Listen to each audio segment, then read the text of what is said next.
Hun, did you blank out? No, I was trying to make sure. I was trying to make sure that I was muted because I heard someone coming. I was trying to make sure they didn't walk in and start talking to me while I was in Call of Duty lot. Okay, I'm live. Why does the fucking... Why does YouTube have the Doom title? Wait, what?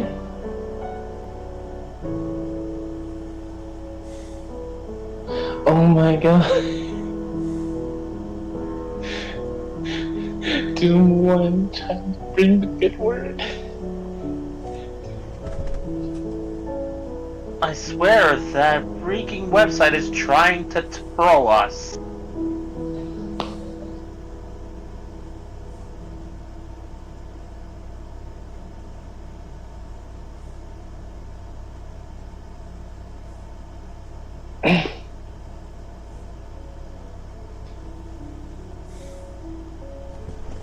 Alright, you know what? It's fine. It's live. It doesn't bother me. It bothers me a lot, actually, but I'm gonna move past it. Sound alerts still doesn't want to fucking work. I'm thankful someone else made the comment before I could. I knew you were going to. I was trying to hold back, actually. Okay. Let's play some Minecraft.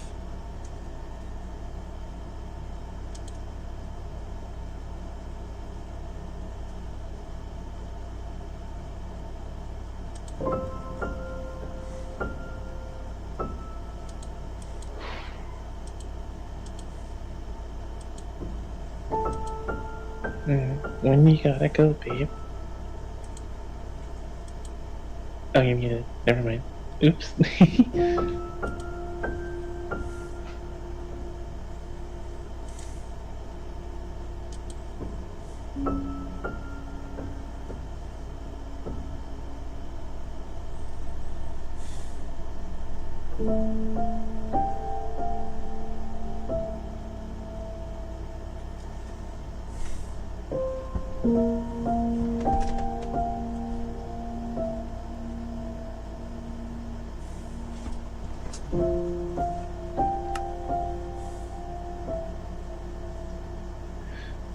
Yeah.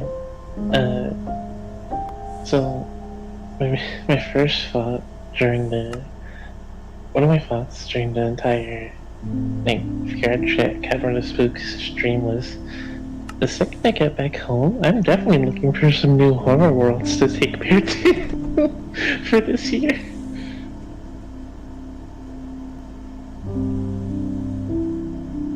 Lovely.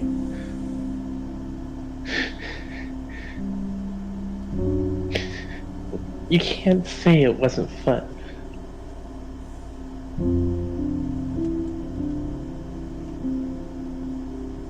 I think he's trying to, but can't.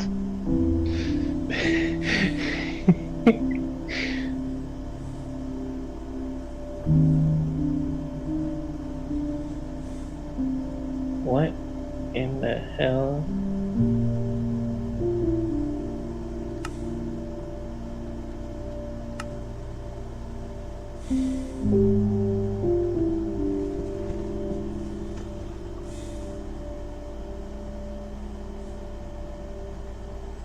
This is not my skin. Yeah, we're experiencing technical difficulties everywhere, aren't we? Actually, I experienced that a lot in whenever we went to playing Web's World. I didn't even change it, I just logged in and noticed the skin I always use. But for some reason it didn't work for you. I mean, I had similar issues for a few worlds.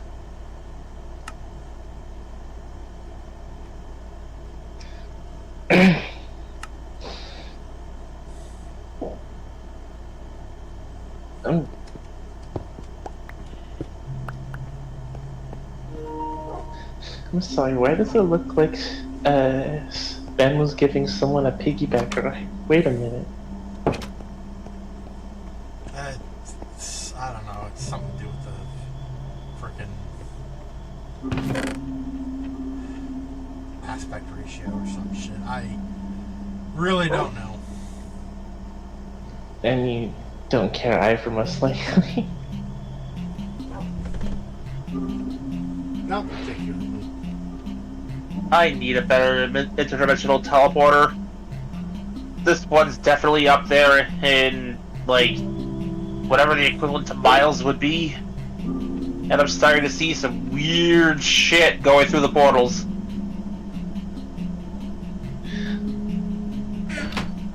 Gee, I thought I gave you a better one before I left. You mean the one that sent me to the universe where all the stars were just that screaming sun from Rick and Morty? No. Wait. Where'd you get that Problem one? connecting to the world. Damn it! I knew I needed to get this thing fixed. Hang on. It's giving me the join button on my own. I'm trying again.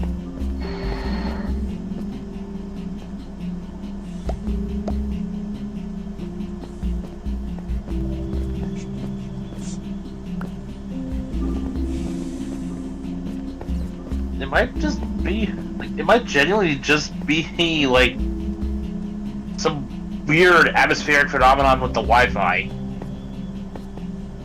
Most likely.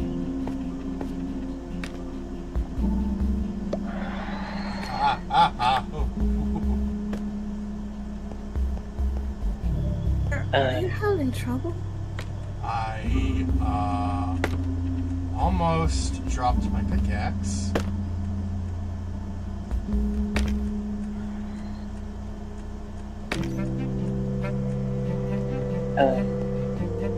Hey, when are you gonna go today? Like, when specifically?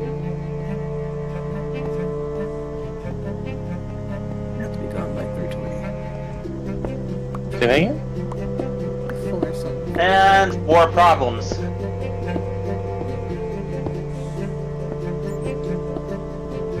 What now? It's not letting me connect to your world at all. What the heck? Today What is I'm the going to do next, if I fail to connect a third time, is I will reboot my PlayStation. See if that does anything. Maybe it has been like Hmm? maybe it invited He first tried inviting me and that failed. Oh, I sent another one.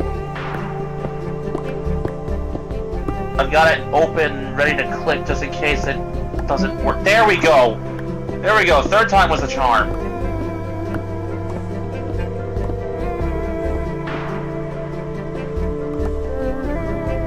Oh god, did I get sent to the interdimensional ballroom again? Terry, Herman, I thought I told you. Take Kamiko on to where Bear is. Well, not specifically where Bear is currently. I'm just saying the world. and I had to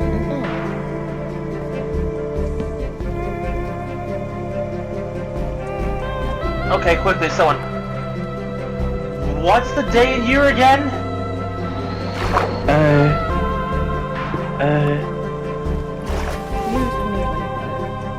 No, it's March 1st, 1986. What? It's Thursday, June 12th, 2025. Okay, good. I got plopped back into our reality where I left. My guys, I have been stuck at the interdimensional ballroom for 6 centuries. Why are you not hungry? They have their own food.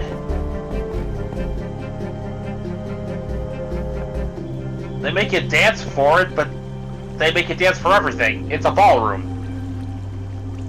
I guess you could say it was a ballroom blitz. It'd be funny if they didn't play that like every 3 days. Why That's not how that was. Bear, Yes? since it's like dark in that cavern, I hope you get spooked.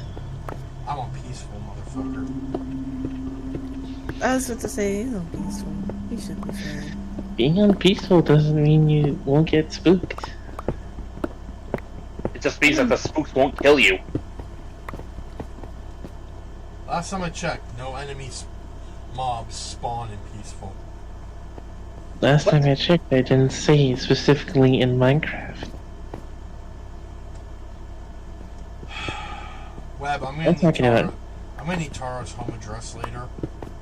Oh, No, no, no, no, no, no, no, no, no, no, no, no, no, no, no.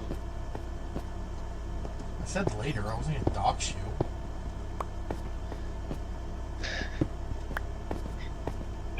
Like, we're not that cruel. Why do you need that at all? Was the question. Why do you think, dumbass? I didn't He's know going that- to invite you to a Nerf war, and he wants to make sure he does it in person. Bear, do I look like I'm holding a mirror?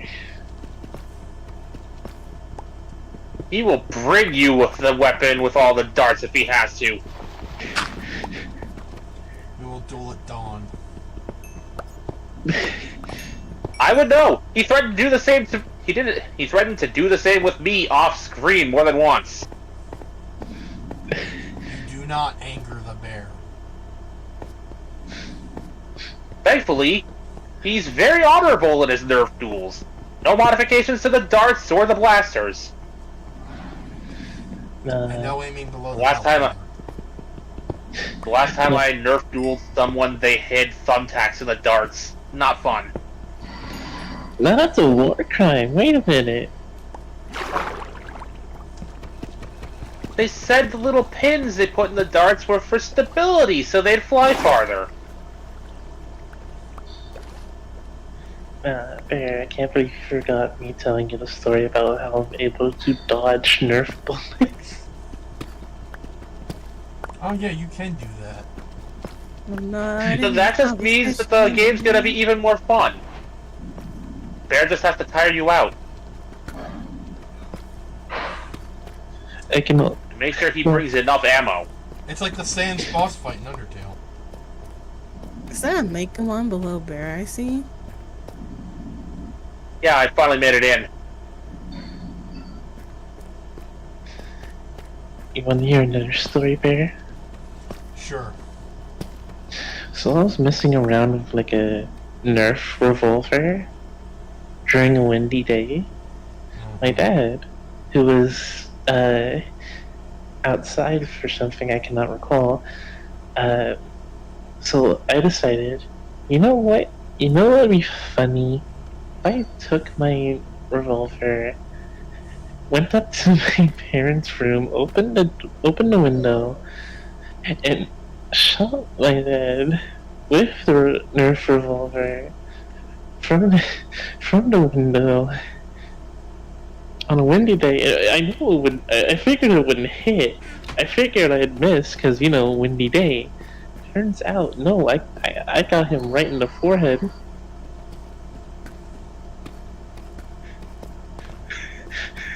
Like, Why do you never to go playing paintball with you? I think we need to do a paternity test. Wait, what?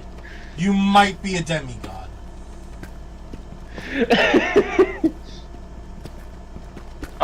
Bear, really quick, follow me. Yes. And then I tried to do the same thing to my brother. On a non-windy day, and I missed entirely. I put this here. This is where materials gathered will go before being transported up to the base proper. Got it.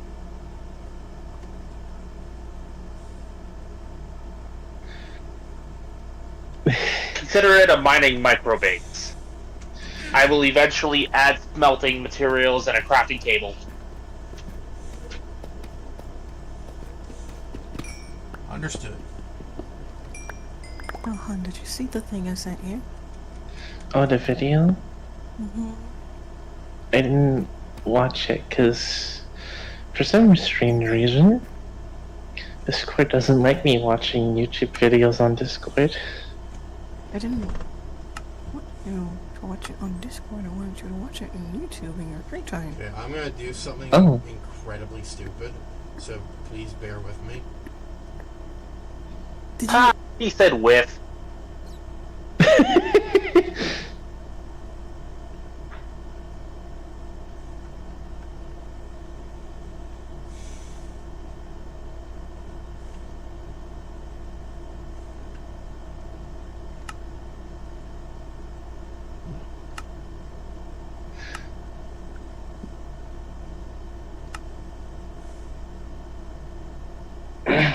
I thought you would have realized that by now that I want you to watch all the videos when you're not on call with someone.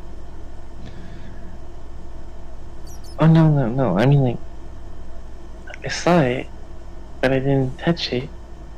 Because Discord, like, even out of call, it still flags.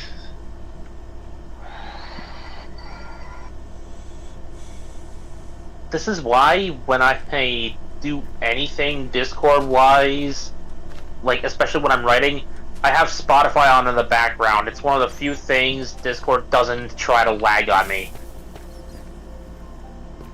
Fire in the hole. Yeah. Oh, I see what you're doing.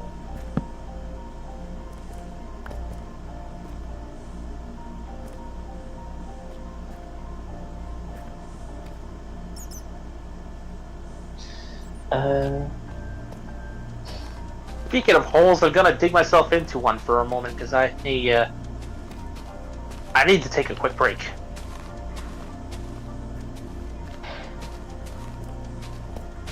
Of course, it's all gravel.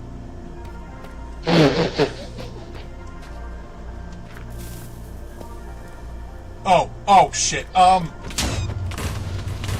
What is it? I'm okay! Wait! No!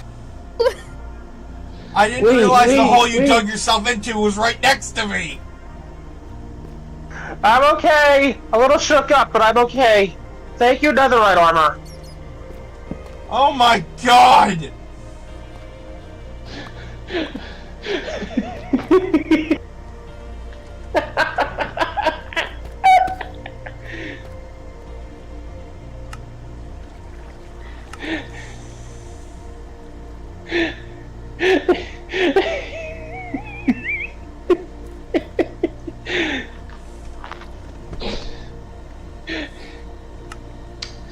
Well, I'll be right back.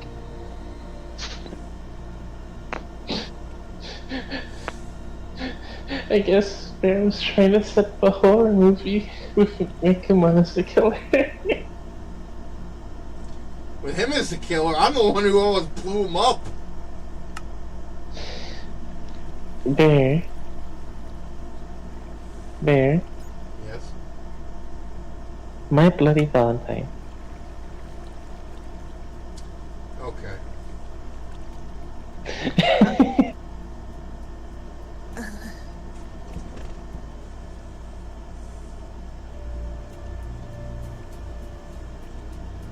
Bear. I appreciate you. Thank you. Good thing the netherite armor has blast protection.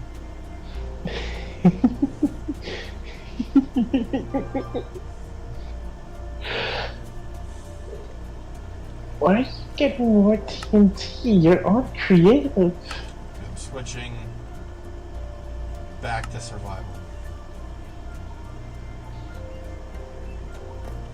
That way, Okay, you know what? Fair enough. that way I don't go too crazy with the mining. Or, well, exploding.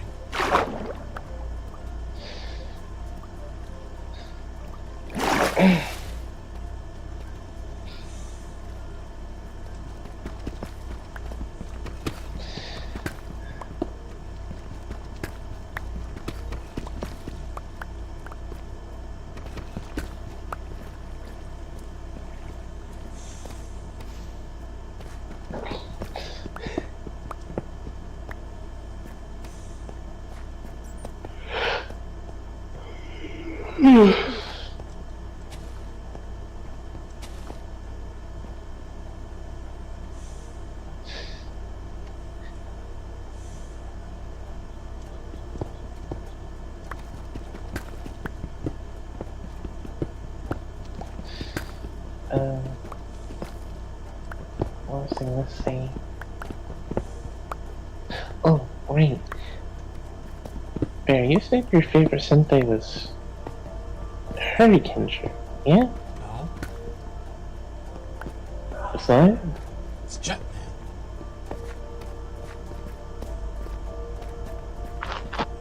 Also the one that died.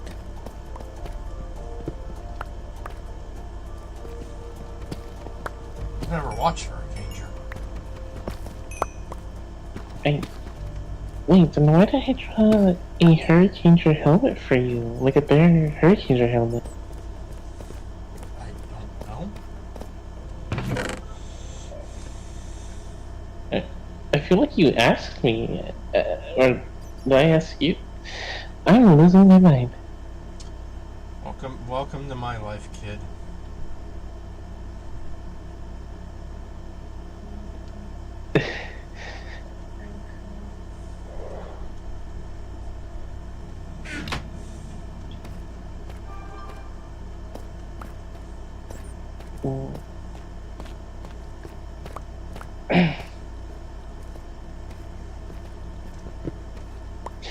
Actually, you know what actually irks me a little?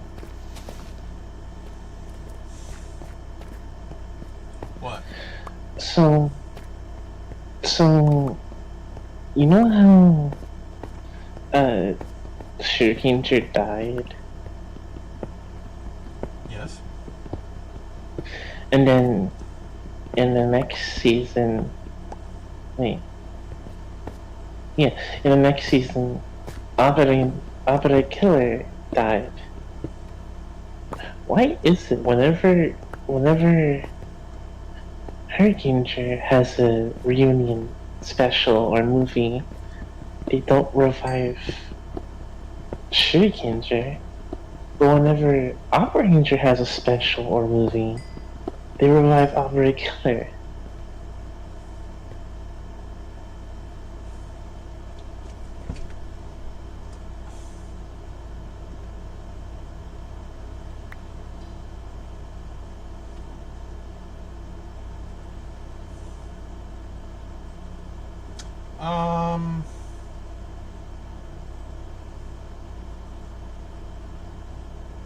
Marketing.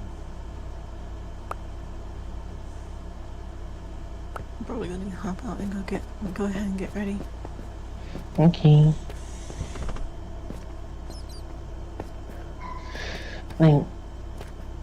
I know they can't.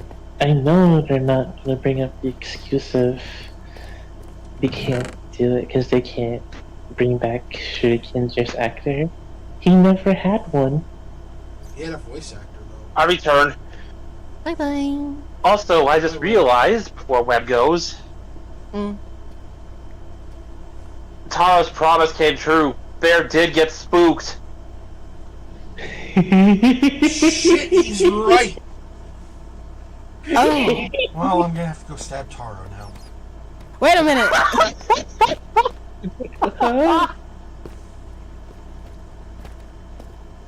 You have to get through me first, and I don't think you want that bear.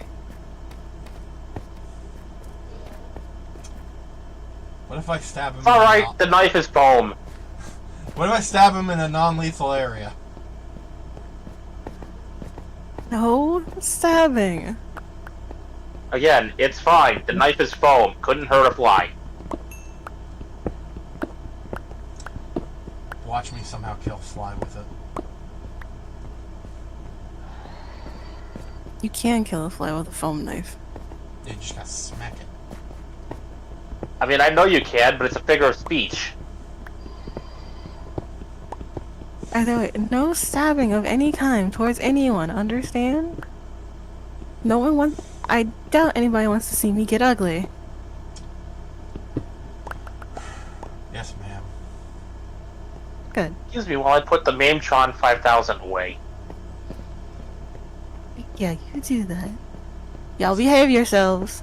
Ciao. I was gonna pull a Gonzo the Great and strap myself into it for the audience's entertainment, but apparently not. Love you, Bean. God. Try to have a good day today. It's gonna be a long day. I know. Anyway, ciao. Ciao. See ya. At Wiedersehen. Do Svidania. I forget what I was gonna say now. Alright, now seriously, give me this iron.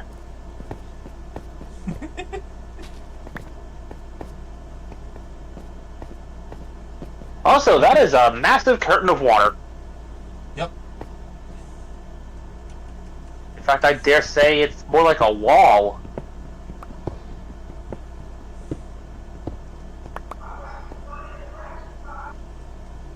Is that the fucking sky? Yes. We're in a ravine. Yep.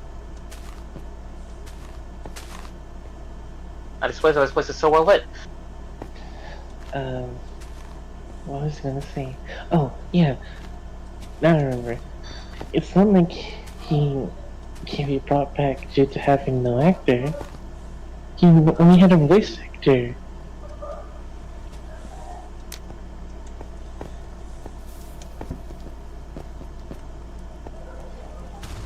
I'm sorry, context? Hurricane Shuriken. In Hurricane Shuriken dies. In Auto Ranger, Albert Keller dies. Guess which one gets brought back every reunion movie or special? I'm assuming it's not the guy in the cool green suit. Nope.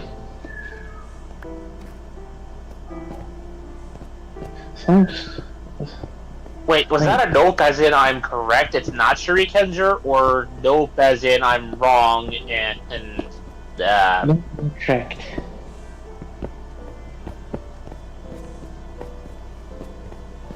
Nope, you're correct. That sucks because from what little I've seen of Hurricanenger proper, Shurikenger was legitimately a fun little goofball. Exactly. And Like, because I understand And that. because he had no dedicated actor, they did cameos of like previous Sentai members. Like, that is the perfect excuse to get any Sentai actor ever to come back. Heck, just have them be Shurikengers next to Skies. Like, I understand that they can't bring him back at all anymore. Rest in peace, voice actor. You will be missed. Oh. But before that, like, come on, you bring the guy that almost killed the main four. Any chance he got? Yeah, that's because his actor's still alive.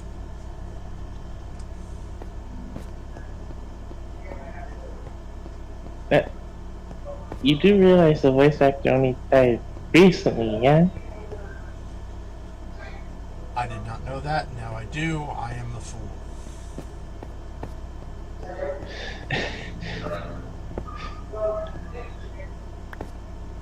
I'm pretty sure it was like a couple of years ago, if I'm not mistaken. I'll have to look it up.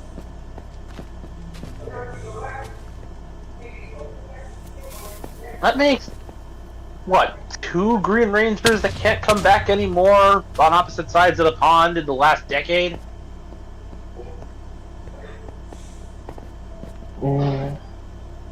I think so. At least from, natural causes.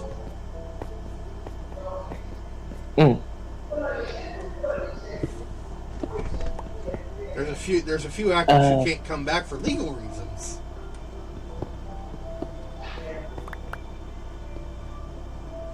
Considering one of the Green Rangers I was referring to was Jason Frank, I hesitate to say natural causes. Great. Anyway, we can move on to this conversation. Yeah, this is getting kind of sad. I'll be going now. You just asked to change the conversation.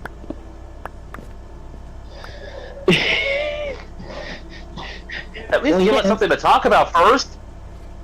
You can't just say that and then dip. Well, technically I already did, since you're talking about me staying. Shit, he's right. I'm gonna stab you. You do not bring the wrath of Webb down on us. Send him a tacky postcard. I'll send him a tacky postcard of a knife. Hey, I'm not stabbing you. No, what you can send me is a Sentai changer or a rider belt. That would be pretty cool.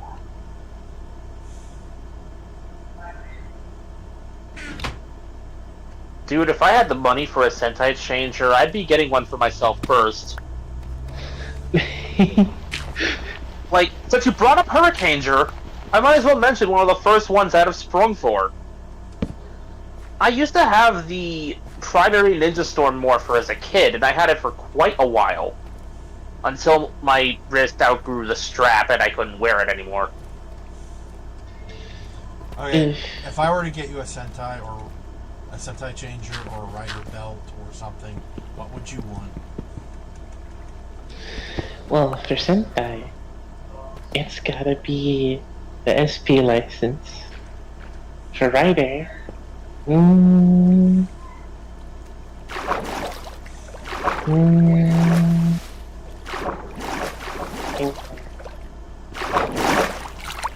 Oh, he asked for the SPD Morpher? We'll get him one for C Squad. Proceeds to get him the Pat Ranger changer. well, I already have that. I just don't have a trigger machine. See, this is a joke between me and Bear because he's seen me pull this stunt. This goes back to an old version of the Star Squadron fanfic that I wrote, the original draft. But I had set the scene like a little while after the end of SPD proper. So the SPD squad that our team of goofballs had bumped into was C Squad. And I used the Pat Ranger suits for C Squad. And keep in mind, I had not seen even 5 minutes, not even 5 minutes, of Lupin Ranger versus Pat Ranger when I wrote this. But somehow I managed to capture the way the Lupin Rangers steal the show from the Pat Rangers every time they materialize.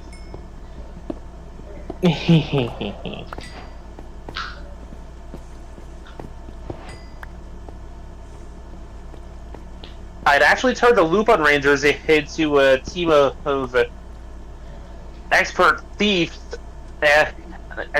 and effectively villain generals for the main villain of Star Squadron, which at the time they were going to be a street level Sentai, so their primary antagonist was a mob boss. Who I believe was going to be, We called him the Dawn Claw, I believe. yes, he was going to be the villain of Lupin Ranger, the main, like the final fat boss of Lupin Ranger versus Pat Ranger.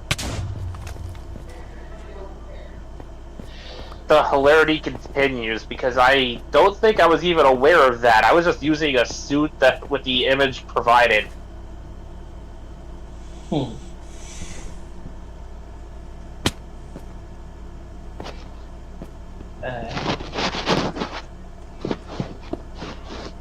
So you said SPD for Sentai, and what for Kamen Rider? I was about to get to that. For Kamen Rider, let's see, I have drives, I have X-Blade, I have, well, I have the belt, but not the Advent deck holder for Ryuki anymore, since that's somewhere in an airport. I don't know which one.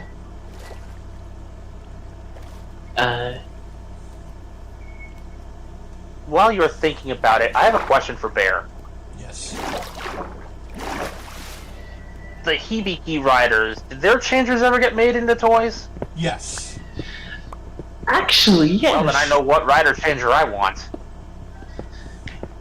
You're gonna find this funny because there's a new one now that's been out recently, isn't there? I think so. If I can find Felix's changer from the rider of D&D, I will be a very happy cat.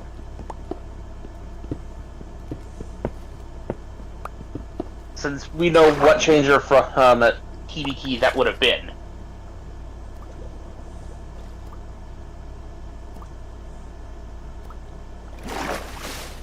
Let's see if I can actually turn it into Kamen Rider Choriki with it, huh?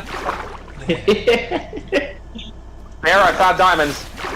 Oh, shit. Okay, hold on. I'm stuck. A diamond, at least. Oh, there's more. For Ryder, I think.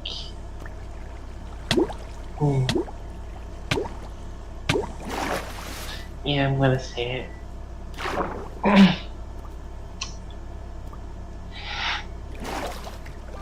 Lordy, let him get you tactical. Oh, lordy. Why do I have a bad feeling about this? It's Ghost. Fun fact, I did have that one at one point, but I sold it. You know what? Screw it. If I'm going to go with a changer that's not connected to Felix, then I'm gonna try tracking down either Decade or Zio. Yo, nice. I know nothing about either of them, but I find their powers fascinating.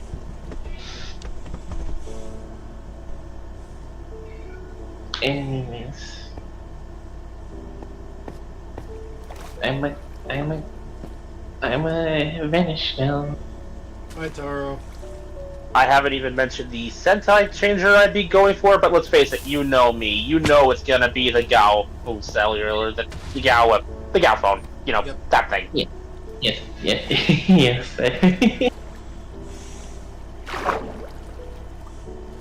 Though a chrono changer would also be neat. Well, actually, can I change my answer now?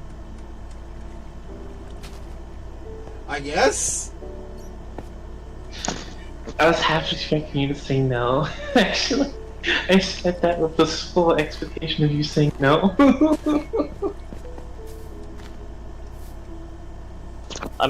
Considering you were saying I was expecting you to say no, I legit expected the full skit to be he says no and kicks you out of the call.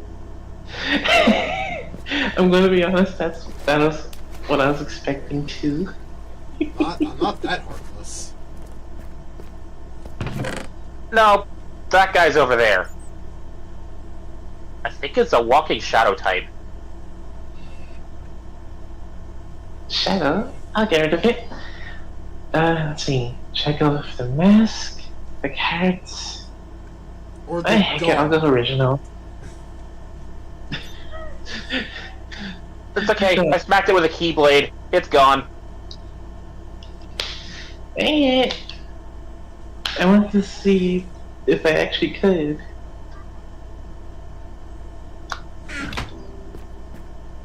Yeah, I'll just stick my TV. I'll just stick my hand through a TV.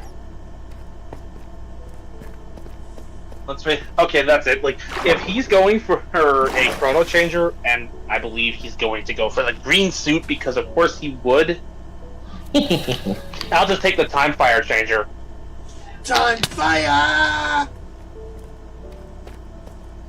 Ooh, there's a bunch of avatars that actually have different color time fire the changers. There's a blue one, there's a yellow one, there's a green one. I'll take that one. The green one? Yes. Because, funny enough, I had mentioned this before.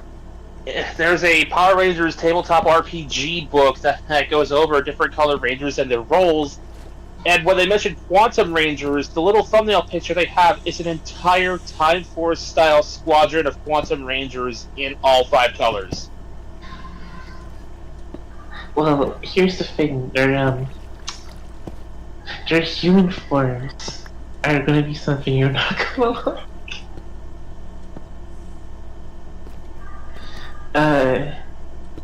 I think Bear will understand what I mean when I say that green is capable of full cowling. He's dead. Yes. Oh, you're talking about the avatars. Yes. I'm still waiting by the diamonds, by the way. Right, shit. Anyway, I got distracted. You want me to just mine them and put them in the box? Yeah. I can't even see your name tag. Oh, wait, there's your name. No, that's not your name tag. Anyway. Install Mega Ninja! Auto Where Slider! did I go?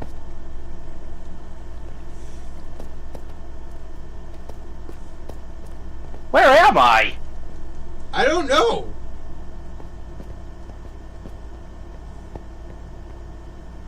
I mean, most I can offer is that there's a visible waterfall on one side and a lava equivalent on the other. I can see a lava fall. Oh, I see Wait, you! wait. There you are. I was just about to go, wait a minute, I can just give you my coordinates. Down here. There's exactly 2. I excavated the area to make sure.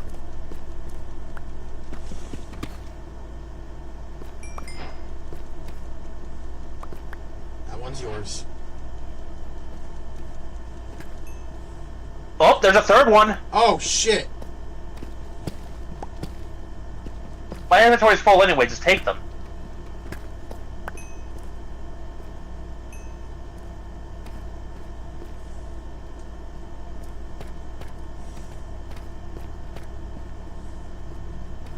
Like, I've got maybe a little bit more room to pick up more iron pieces, but after that, I've got to return to the box.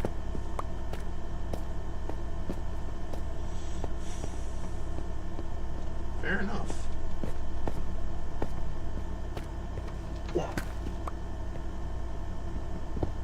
So,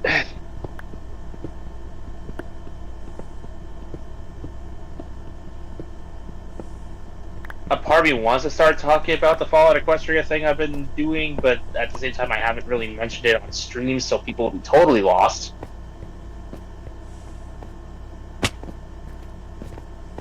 Because I had wanted to ask you a few questions about what you would like me to do with Lone Star as far... not Lone Star, Longshot as far as his character quest is concerned. If I'm taking elements of New Vegas into account, like almost every companion in New Vegas and several in 4 have character-specific quests. I remember. Like, to use the Mass Effect comparison again, loyalty missions. Funny enough, when I mention that kind of quest for New Vegas, Boone comes to mind. Boone also came to mind, but so did Veronica. Eddie, too. Yep.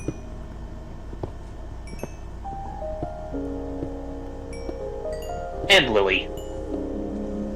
Oh, sweet Lily. You got some redstone over here if you want it. I got no more room. Neither do I, apparently.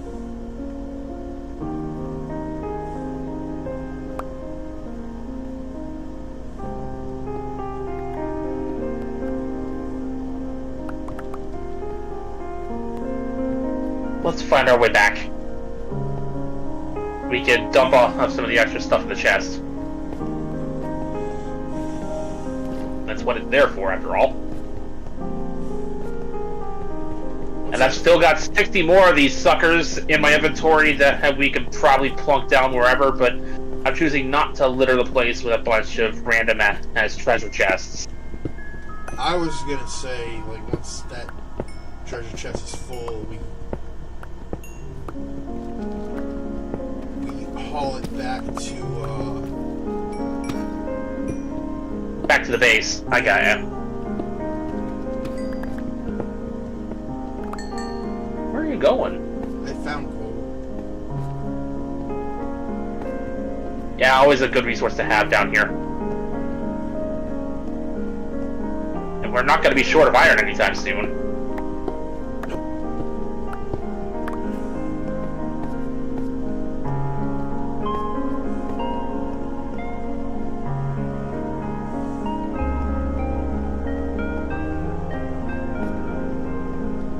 I look away for...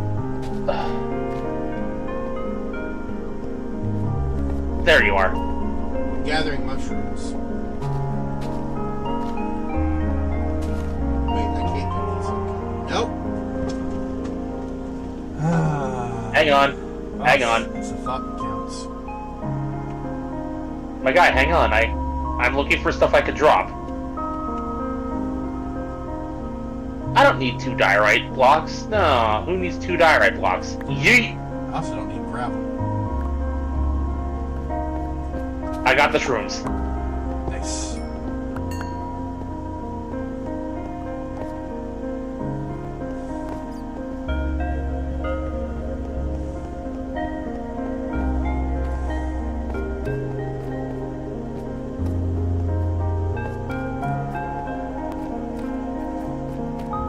There's the wall of water. Go around on this side of it. Aha! I'm just gonna start planting what coal I do have inside of the furnaces.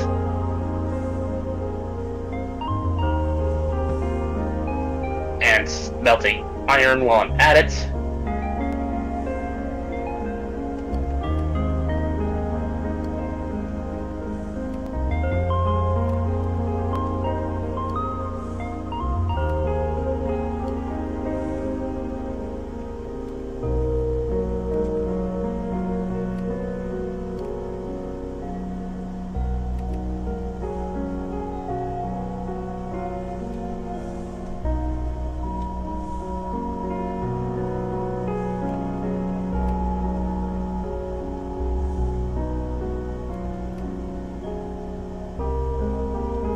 Could be worse organized, but at the very least I have the general thought here.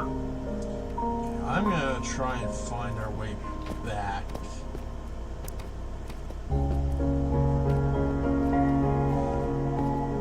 Oh, it's not that far from here.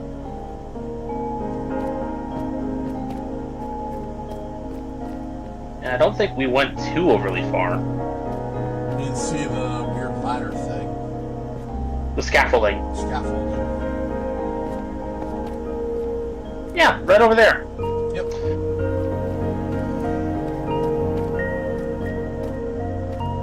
We have enough diamonds for a single pickaxe. Or sword. Well, I already got a netherite pickaxe. So.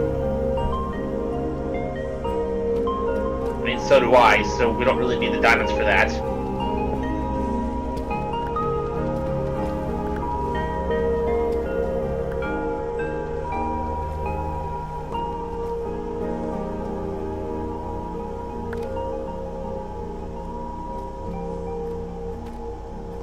So, I was listening to more of Epic the Musical.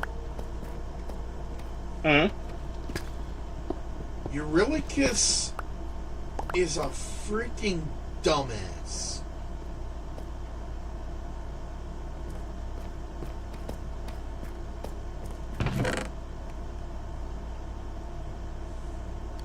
I mean, you're not wrong, but elaborate, please.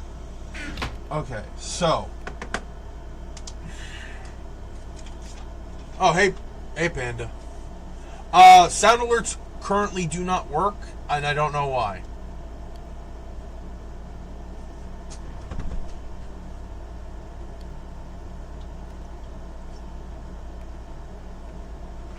Alright, so. After the whole thing with the Cyclops, Eurylochus starts doubting pretty much everything that Odysseus does. Right? More or less, yeah. When they end up on Circe's island and Odysseus wants to go save the crew, Eurylochus tells him not to. Just leave him behind and run. Cowardly, but I do see the logic here.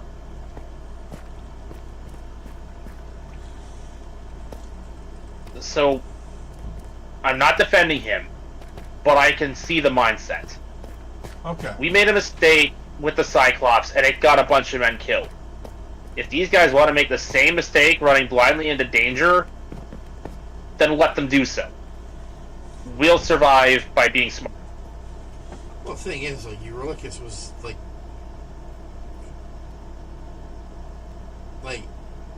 he gathered up those men and led them out there to search the island. They were his responsibility. Okay, yeah. Any defense I could have mustered is gone. So, As is the understanding of his mindset. Now he's just covering for his own f***ing mistake. also, let's not forget, he opened the wind bag. Like, I can't pin that squarely on him. The entire crew was itching to open that bag. That's true. And I will give him credit. He was trying to come clean about that to Odysseus. It just happens that he was doing so in the lair of Scylla. Well, the first time he tried to do it, it was on Circe's Ill island. timed. Yeah.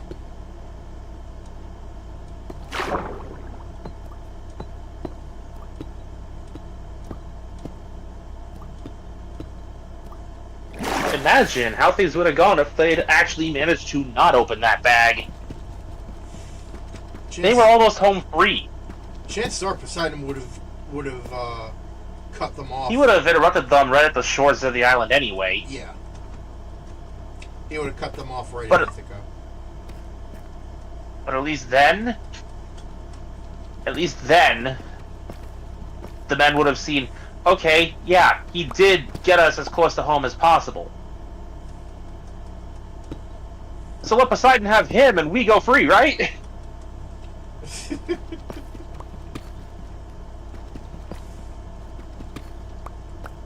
Because let's face it, they would. We've seen multiple times that they mutinied for less.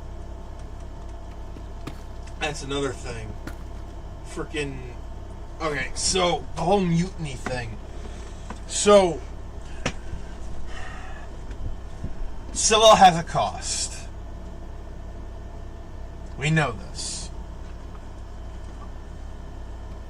Hell, they likely know this.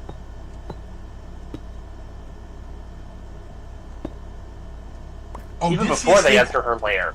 Odysseus didn't have much of a choice. I would say Ares didn't seem to think so, but it's Ares. Ares will fight anything. Including the concept of fighting itself. As long as he thinks it will give him a challenge. The only thing he won't fight is Aphrodite.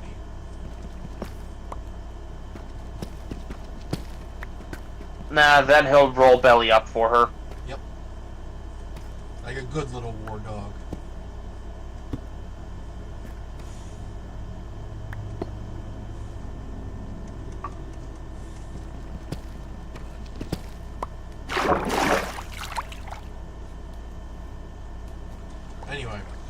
So, Scylla has a cost. And Odysseus didn't have much of a choice. Because let's face it, if he asked for volunteers to lay down their lives to get the rest through Scylla's lair, nobody would volunteer. Exactly. He had Eurylochus light up 6 torches. Just after the revelation, mind you, that he was the one who opened the windbag. Meaning... And the fact that he didn't tell Eurylochus to hold one of the torches speaks volumes. Well, he said light up 6 torches. He never said have the men light up 6 torches.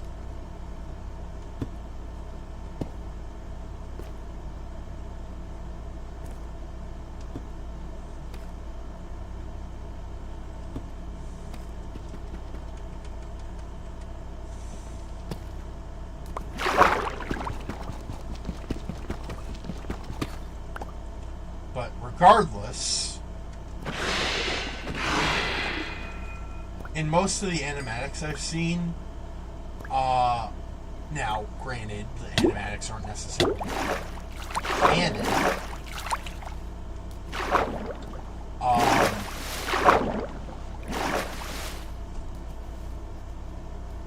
Eurylochus did light up a torch. He had one. But in all the chaos, he dropped it.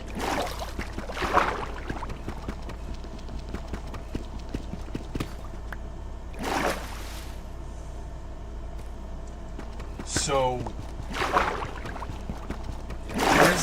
there is the possibility that Odysseus fully intended to sacrifice Eurylochus, especially after the reveal. Hello? Hello. Yeah, your audio kind of lagged out for me for a bit, and I got worried. Oh shit. How much did you hear? Basically everything, it just took a moment to get to me. Oh, weird. Got a shit ton more diamond. Give me a second. I'm collecting it all and taking it to the chest. Fair enough. Because it's in a bit of a precarious location.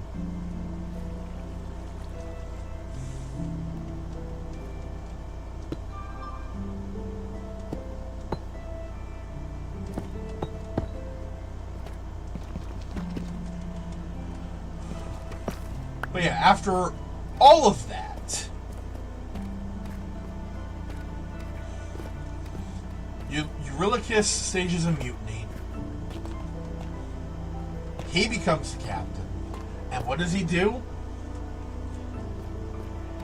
He leads the crew straight to the home of the sun god Helios, kills one of his cows, and brings about the wrath of Zeus. And then gets mad that Odysseus chose seeing his wife over the rest of his crew, who betrayed him. Over a cost they likely knew was there in the first place.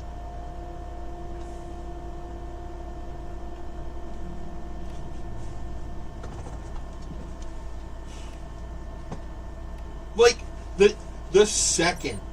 What were you expecting, motherfucker? Exactly!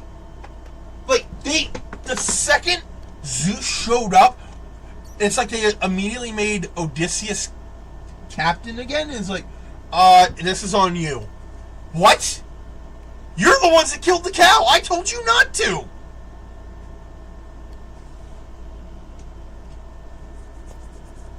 And even then, if you pay attention, Odysseus still didn't necessarily want to sacrifice them. That's true. He pleaded not to be forced to make the choice.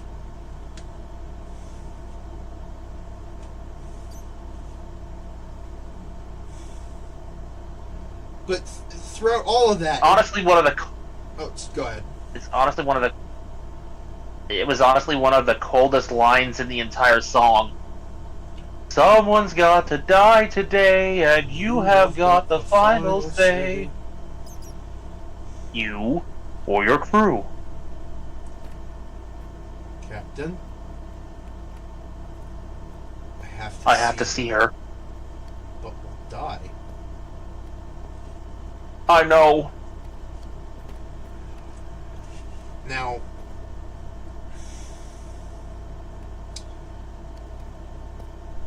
Eurylochus, let me introduce you to the consequences of your own actions. These were a long time coming.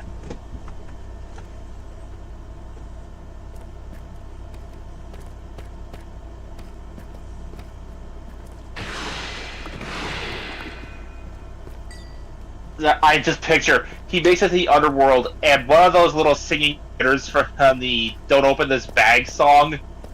One of them just pops up in front of him and says, "You screwed up," and then leaves. No, it just goes, never really know who you can trust.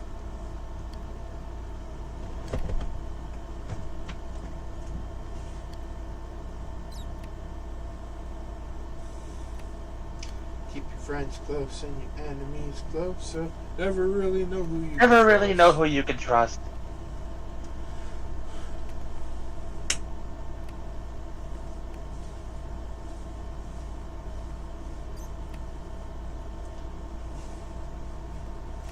I like to think that the instant Odysseus actually made it home and, got rid of all the suitors after his wife and actually reunited with his family wholeheartedly, I like to think Hermes just started throwing a party.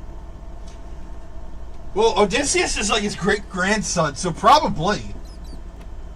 Mm-hmm.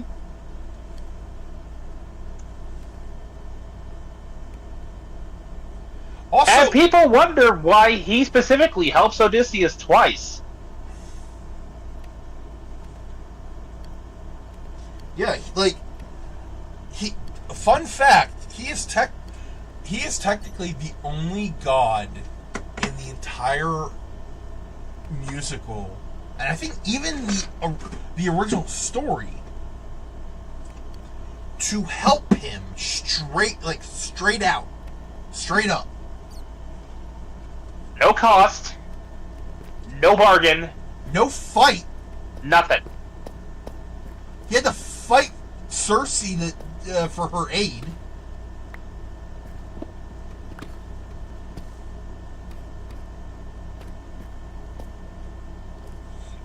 Like, the running joke is that for a guy the gods seem to hate, they love helping him out a lot, but, really think about how he gets that help.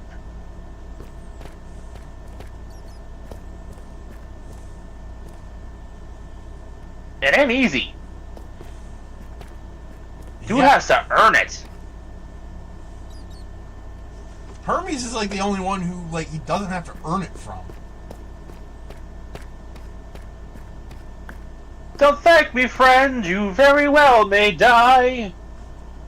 Good luck.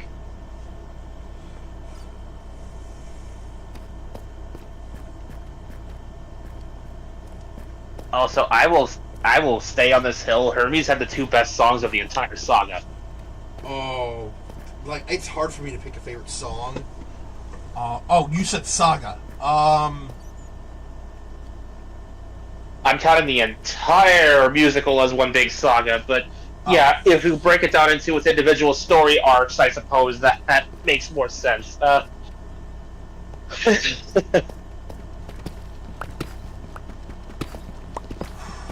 Because the two songs come from different individual sagas, so... Yeah.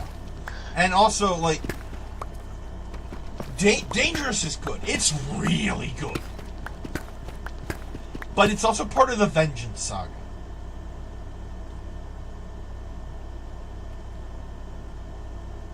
Which has to put up with the likes of Get in the Water and 600 Strike. Yep.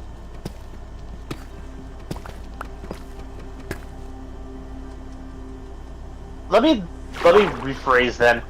Hermes gets a pair of 10s for both his songs. He's never cooking without all the gas. whatever the phrase I need to use is. Like, he is always giving 110%. Oh, absolutely.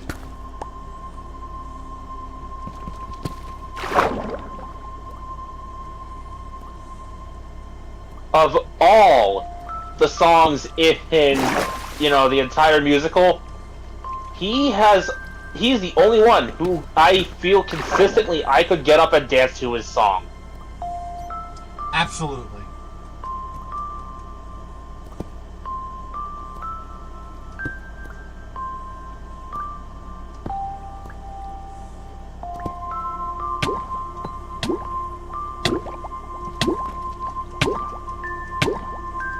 That said, I guess going saga by saga, we could pick our favorites.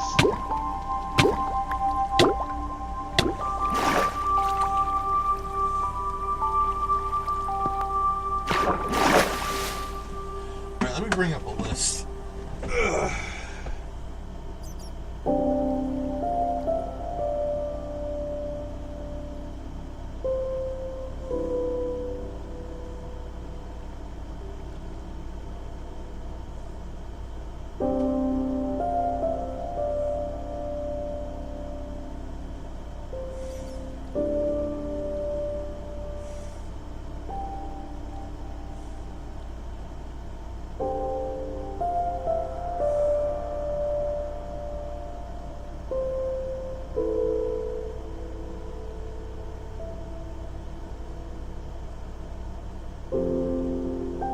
How much have you been blowing shit up in here?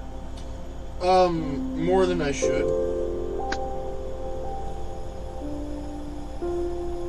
Okay, so starting off with Act 1, we have the Troy Saga,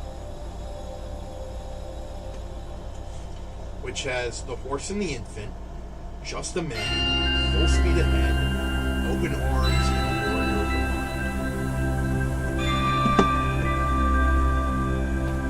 Honestly, for me, it's a toss-up between Just a Man and Open Arms. For me, it's The Horse and the Infant and Warrior of the Mind. They're very solid choices. I am not angry with that in the slightest. Diomedes will be in charge. Agamemnon will fucking like guards. Like that whole part just slaps. That's straight up roll call there. Yep. Also, the slight the tiny reference to the keys. Okay, the Cyclops Saga. Prometheus?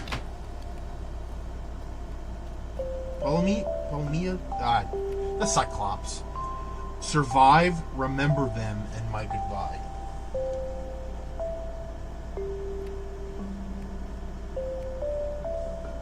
Remember Them, definitely. Yes.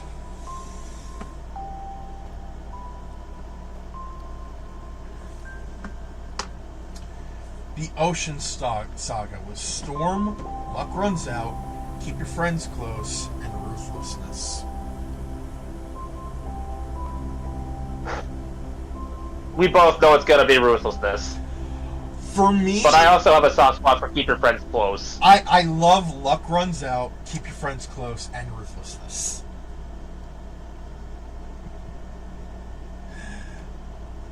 Storm, not so much, but, like, the three after that are, like, really good. Keep in mind, we enjoy every song in this musical. Absolutely. I'm just putting this out there. Like, they have not produced a single miss yet. Maybe Charybdis. Maybe. And that is a big honkin' maybe. Alright, the Circe Saga. Puppeteer, Wouldn't You Like, Done For, and There Are Other Ways. You already know my answer. I like Wouldn't You Like and Done For. You make one wrong move and you're done for. Anything I don't approve and you're done for.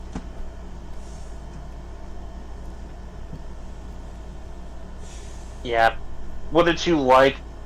Definitely my favorite of that saga. Oh yeah. Like I said, like Hermes has some of the most fun, flexible tunes in the entire musical. So, next is the Underworld Saga. Oh, this is probably where the musical was at its best, in my opinion. The Underworld, No Longer You, and Monster. I love all three songs. I can't pick a favorite. So, I'm gonna bring this up now. I haven't heard every single song in Epic yet. Underworld is unfortunately one of them.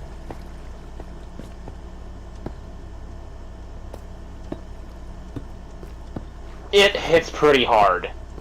I am aware that is the one where Odysseus learns that his mom is gone.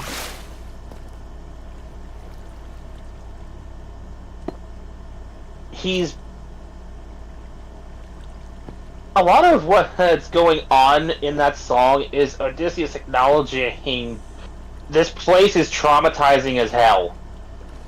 Well, I mean, it is the Underworld. All I hear are screams every single time I close my eyes. I don't even dream. It's legitimately stressful just to hear them going through the underworld like this.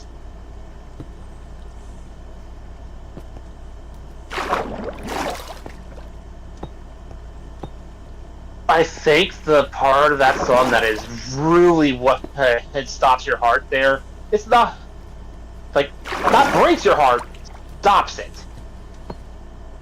When Odysseus finds his crewmates who are pleading with him, why'd you let the Cyclops live when ruthlessness is mercy?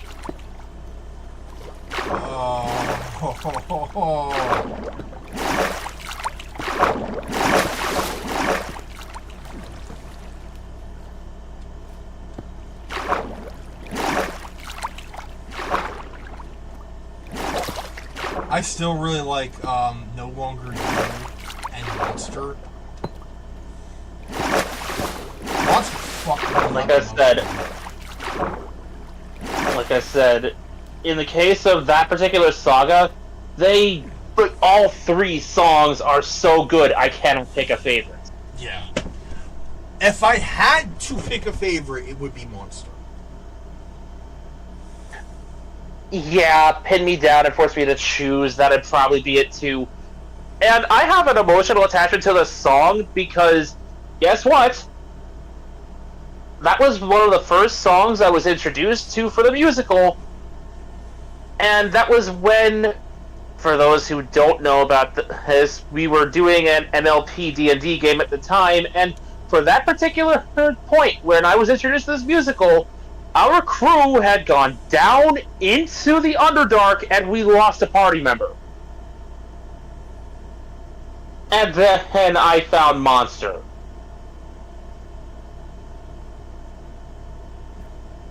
My character was already going through a guilt arc because it was partially his fault for the teammate's death. And that sealed it for me. That song drove a large chunk of his character development for the remainder of the game. I would also like to add that No Longer You is really good. Like, if you love foreshadowing, it is so damn good. I know! Because it foreshadows everything that happens after the Underworld. Like, I see a song of past romance. I see the sacrifice of man. Of man. I see tales of betrayal and a brother's final stand. That literally. That song is so good. Yes, it foreshadows everything. And at the very end, the chanting behind the prophet, it's saying other things. I'd have to look up the lyrics. Hold on. I see a man who makes it home alive, but it's no longer you. Okay. So at the end of the song, near the end of the song, he said, he does the whole thing. I see a song of past romance. I see the sacrifice of man. I see portrayals of betrayal and a brother's final stand. I see you at the brink of death. At this point, there's chanting coming from behind. It says Siren Song, Scylla Throat. I see you take your final breath. Mutiny, Lightning Bolt.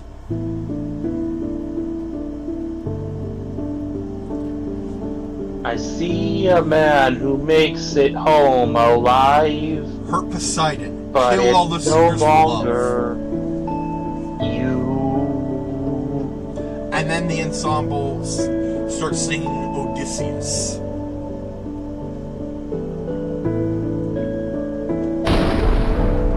It foreshadows everything.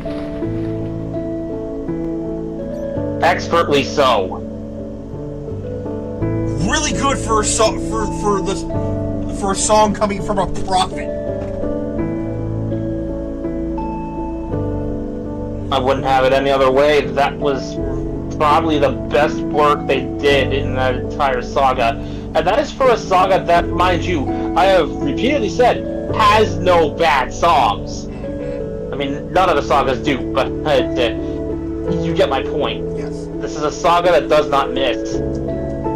So, Act 2, we've got the Thunder Saga. Suffering, Different Beast, Scylla, Mutiny, and Thunderbird.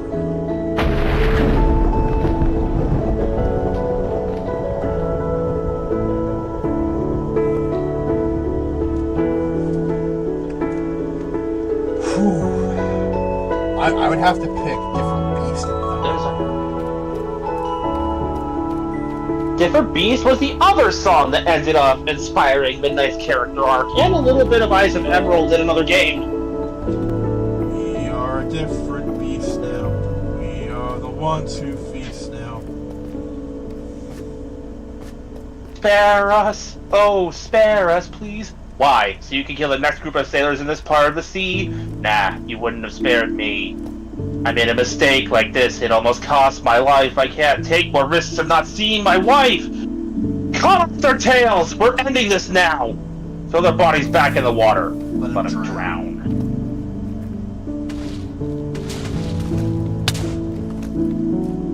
God, that's so fucking good.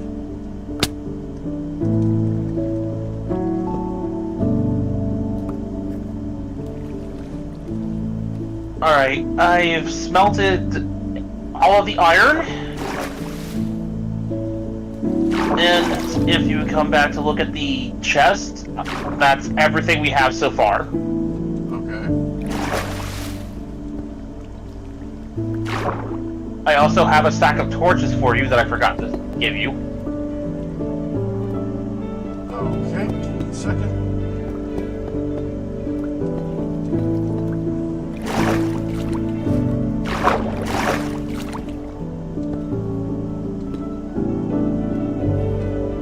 So, yeah, we both agreed on Different Beast. Oh, yeah.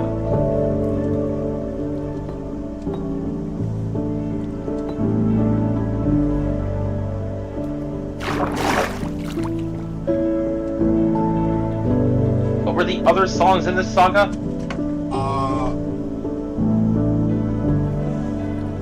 Suffering, Scylla, Mutiny, and Thunderbringer. Much as you really grow to dislike Zeus over the course of this freaking musical, I have to give him credit that his voice and his songs are perfectly fitting for his character. Hell yeah! He has the enthusiastic, eccentric, bombastic kind of theater kid voice that you expect Zeus, who basically revels in his untouchable godliness, to have.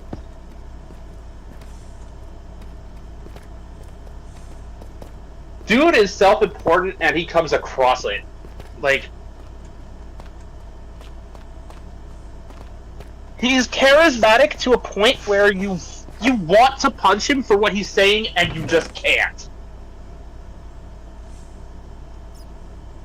Partially because you're listening to him from behind a screen, but also...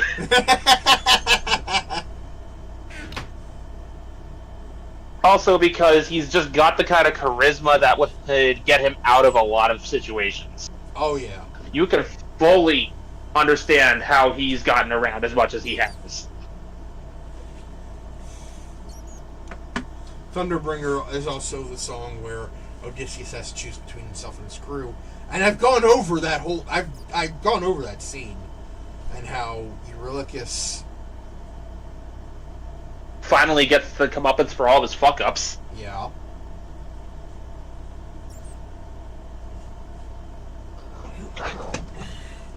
Suffering's pretty good, but it feels very much like an Act 1 song, which actually may have been the point. It feels more like it belongs in Act 1, and I think that's because it's supposed to be like a transitional song. It is a reminder of his motivation through how the sirens are attempting to lure him into the water. Mm-hmm. So then there is the Wisdom Saga. Oh boy. Legendary, Little Wolf, Will Be Fine, Love in Paradise, God Games. First off, Legendary and Little Wolf, fantastic. Yes! And I love God Games. I also love God Games. We'll Be Fine is also pretty good because it's like... You start to realize that Athena realizes she screwed up. She's starting to come around. Oh. Excuse me. And Telemachus, like the son of Odysseus, is the one that convinces her to help her friend, not knowing that her friend is his father.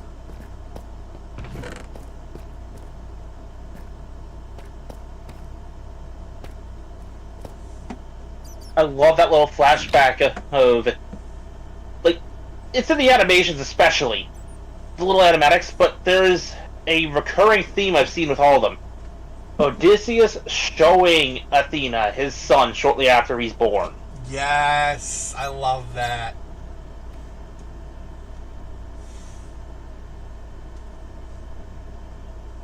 Alright, I'm gonna put your stack of torches in the chest here. Make it easy. Thank you. And as you've seen, that is largely everything else we've gotten. About a stack and a half of coal. 10 diamonds. 3 and almost a half stacks of copper ore. Redstone, lapis, a bunch of other crap. And plenty of iron. I'm gonna make some room in my Now inventory. back to it. Like, God Games being the point where Athena stands up for her friends, and yeah. It is quite something to have the guts to stand up to Zeus in a pantheon. Oh, yeah. And the best part is, regardless of how this song plays out, you know for a fact Zeus basically agreed to do what was asked of him because Odysseus receives the help anyway. Mm-hmm.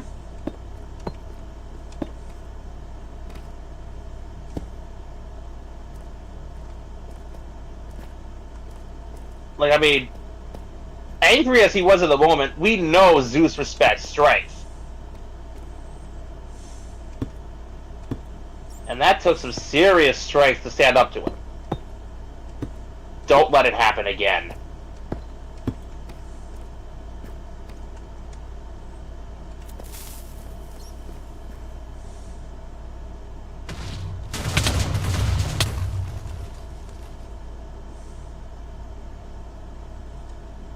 Vegas Bear was blown up by Vegas Bear. Yep. That is a ridiculous death message, and I love it.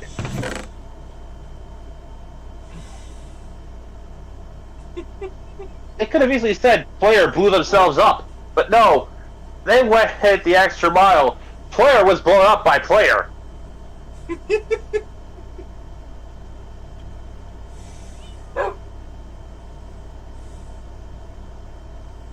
So, after wisdom came vengeance, yeah? Let me check. Yes. Not sorry for loving you. Dangerous. Charybdis. Get in the water and 600 strike.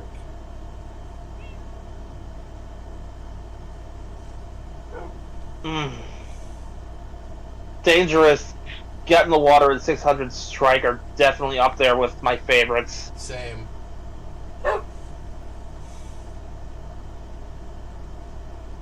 For different reasons. As is, to be expected, as I've said often and again with Hermes, his songs are so danceable. To the point where in most of the animatics I've seen of that song, he is himself dancing to the chorus. Oh, yeah.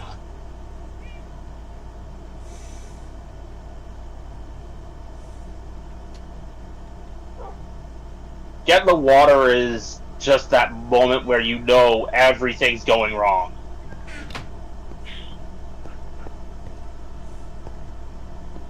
You know that final confrontation is brewing. Oh, yes. And then, oh boy, 600 Strike. First off, I love how they effectively turned Odysseus channeling all of the rage and grief he's felt over his journey for each and every one of his men he's lost into a freaking anime super move. Yes!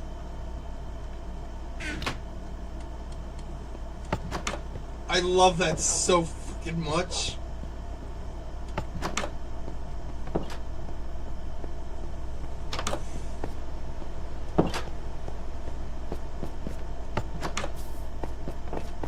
And sadistic as it is of me to say this, my favorite part of the song has to be when Poseidon gets tortured. Not for the reasons you think. It's not because he's getting tortured. No. It's the freaking emotions coming across with Odysseus as he's venting everything to the god that has made him suffer the most. And then when said god is pleading for his life, Odysseus is just like, you didn't stop when I begged you! Why should I stop now? How does it feel to be helpless? How does it feel to know pain? I watched my friends die in horror, crying out as they were all slain. Like, those lyrics. Yes!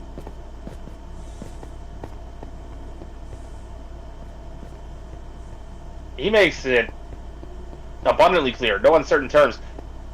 Motherfucker, this was all your fault. Which, as a character flaw of Odysseus himself, he hasn't really taken much responsibility for his part in all this suffering.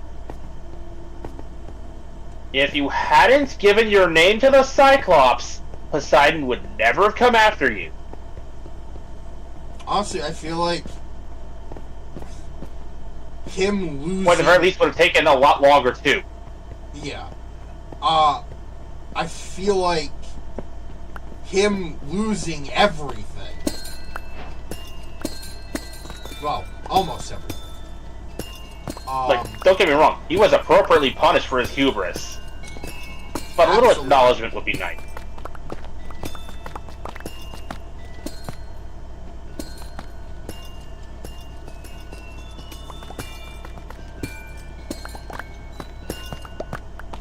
Then again, we did kind of get that when he was pleading with Poseidon to not start this again. We're both tired. How long has this been going on? It's been 10 years. Have you even seen your son in all that time? I know I haven't.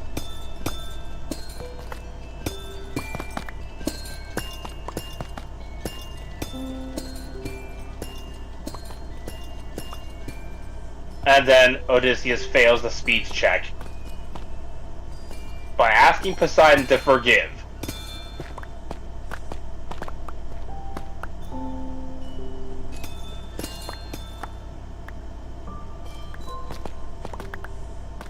I feel like if Odysseus said, Like, if I give you one of my eyes, can we just call it even?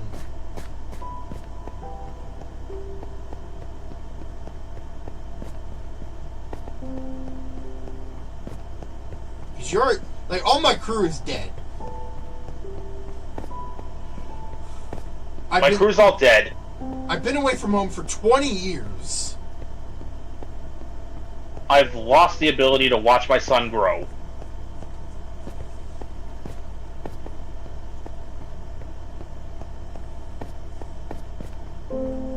What good are these eyes if I can't see that, right? Take one.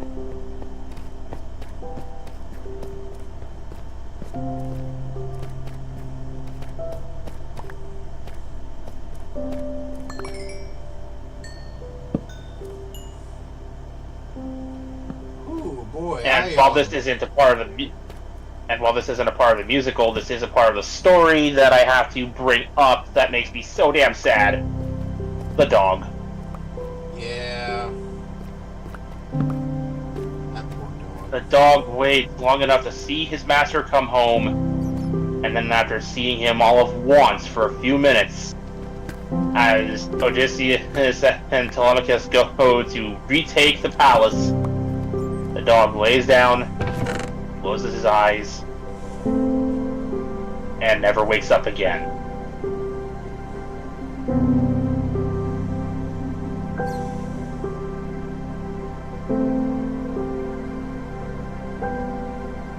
My job is done. I've kept watch until you came back.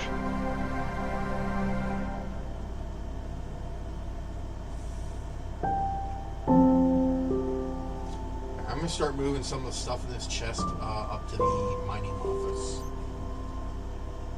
Fair enough.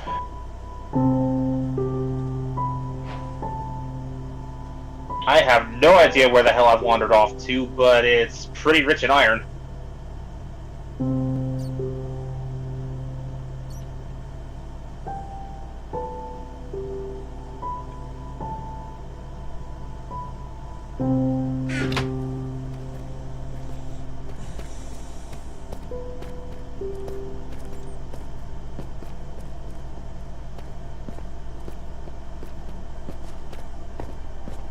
Oh, here's the best part.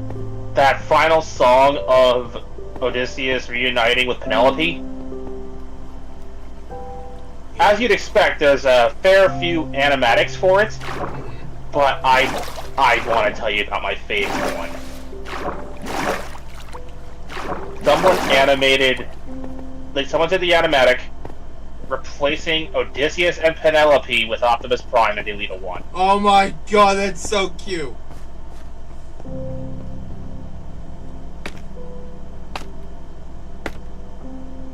And the weirdest thing is, it works so well.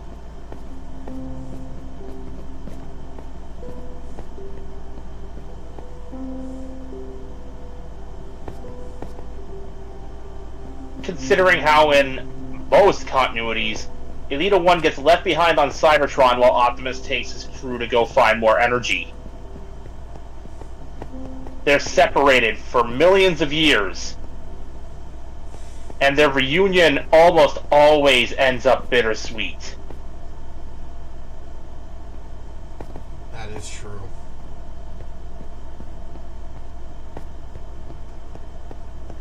In the original G1 cartoon, they were reunited for maybe a few days at most. And then never see each other again. On screen, anyway.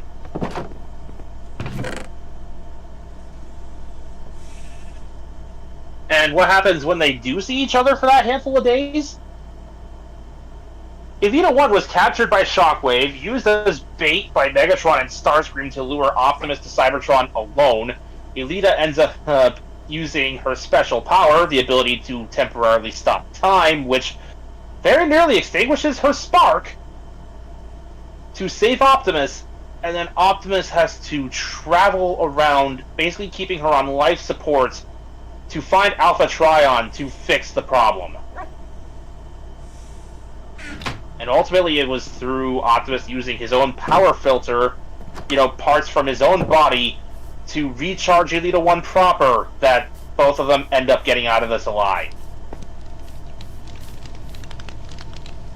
It also gave us a hint at their own history.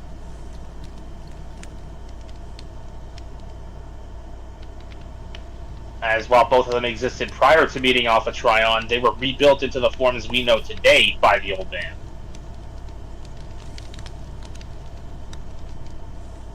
And he used the same design schematics for both of them.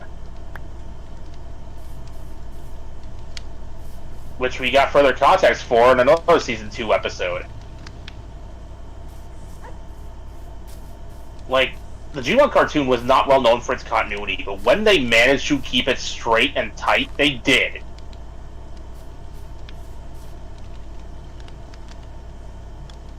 Which makes it even funnier when you realize that Elita 1 was not originally meant to be Ariel. In the original version of the script, Ariel would have died alongside Dinah. Confirmed dead.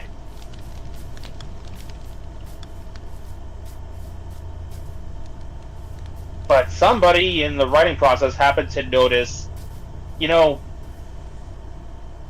character and their dynamic with Orion Pax sounds very similar.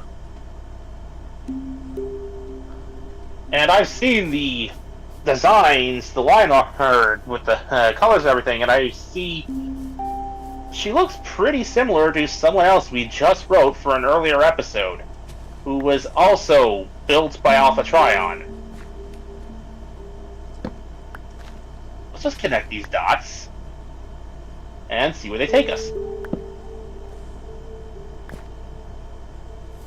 So glad they did, because it made for a tighter backstory. Yep. But I'm off topic.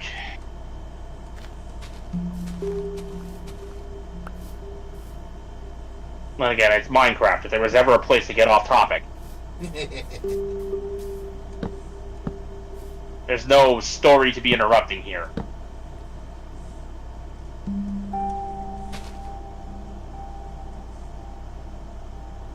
No wonder lots of people just use Minecraft for their background of their just talking streams. Or at least I would.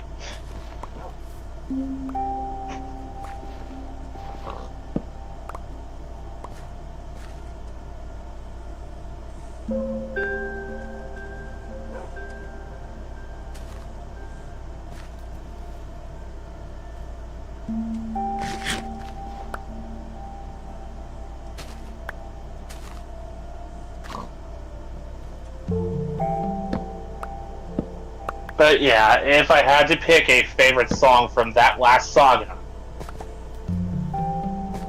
honestly, I wish I could cheat and say the entire saga as a whole, but I have to pick one. So, I'm not entirely familiar with the names of each song, I'm definitely choosing that reunion song between Odysseus and Penelope. And I'm also going to pick, well, Odysseus versus the invaders in his palace. So, the songs for the Ithaca saga are The Challenge, Hold Them Down, Odysseus, I Can't Help But Wonder, and Will You Fall in Love with Me Again. What was that last one? The audio glitched. Would You Fall in Love with Me Again?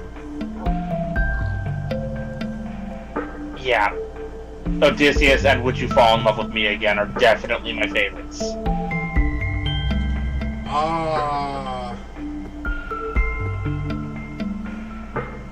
I like Hold Them Down and Odysseus, like, together, like, not separately, but together as one song. Because... For a moment, I forgot they were separate songs. Exactly. Hold Them Down is a really good villain song, especially for what's his name, Antilles.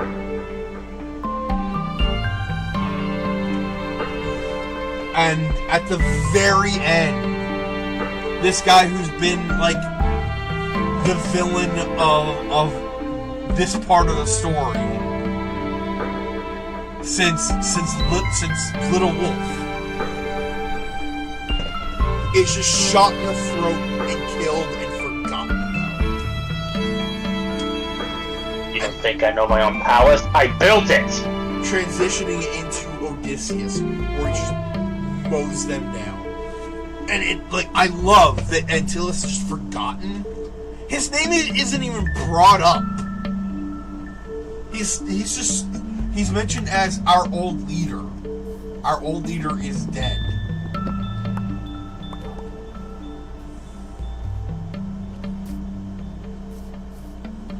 And Which, in turn, goes to show how disloyal these fucks were. exactly. And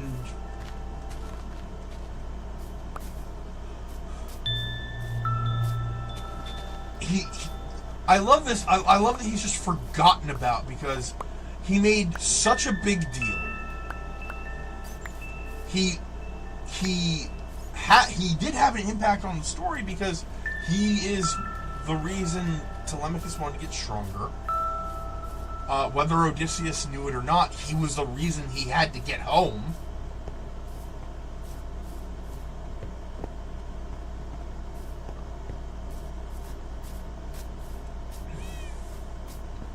And,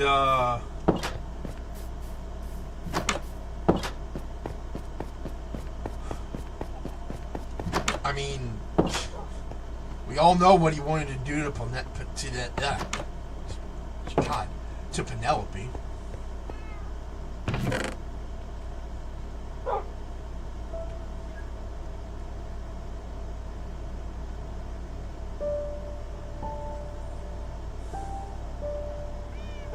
The moment you try to make a stack of gravel to stand on to get to a certain spot, you need to realize you are far, far above where you had planted a torch, and every piece of gravel you placed down landed on that torch. Re-breaking. Honestly, I find it funnier more than frustrating.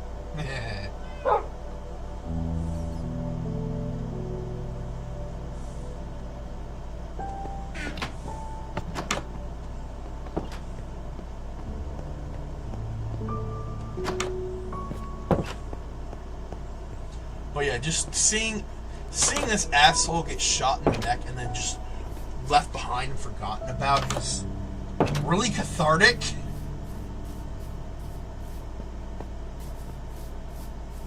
For more than just the audience, I bet. Oh yeah. Well, like, this is basically Odysseus saying, "You don't matter."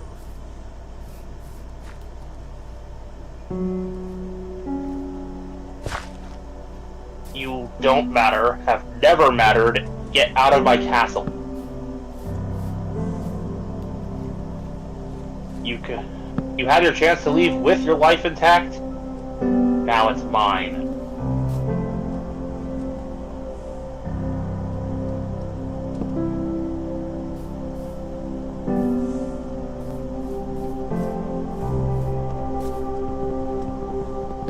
I'm convinced that if any of them had left prior to this, going, you know what, you're going too far, I'm out of here, they were the ones who managed to survive that day. And after Odysseus made his return public, they just kept quiet, kept their heads down, and were like, I like living. Yes, I like living. I like living a lot. I'm not going to say I was there at the castle. Ever.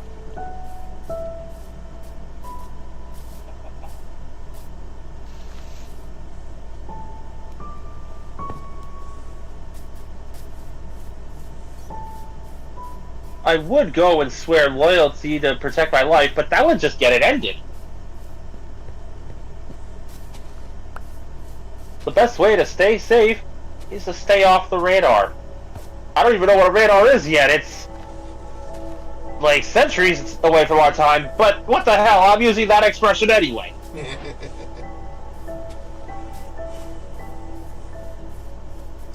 God, imagine being like one of the suitors, right? And you're one of the suitors who lived because you left.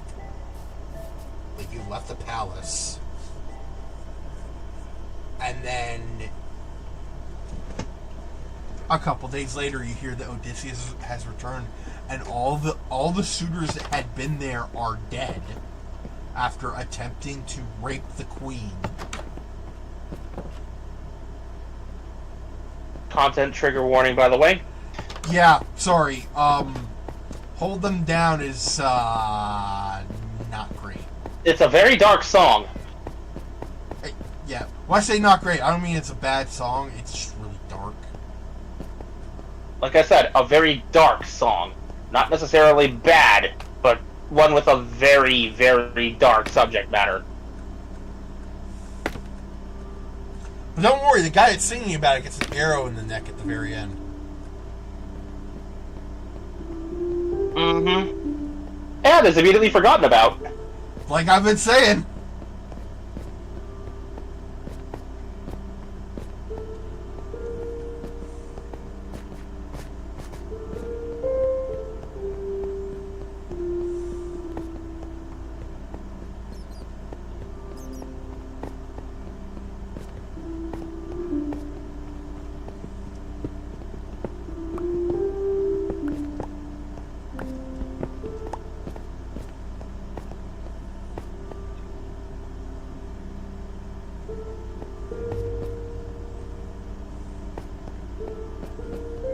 Ow. Fell from a high enough place to injure my legs, but not to die. Thank you, Netherite Miller. I think you kept my bones from poking out of my legs. Like I legit only took like half a heart of damage.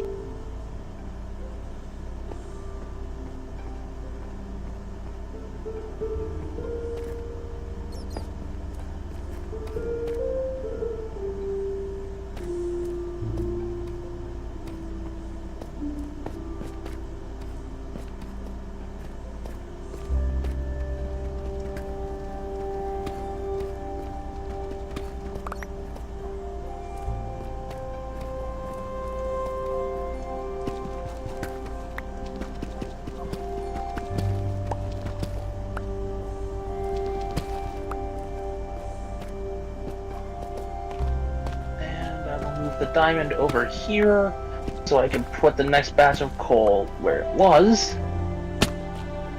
And that's nice and neatly organized.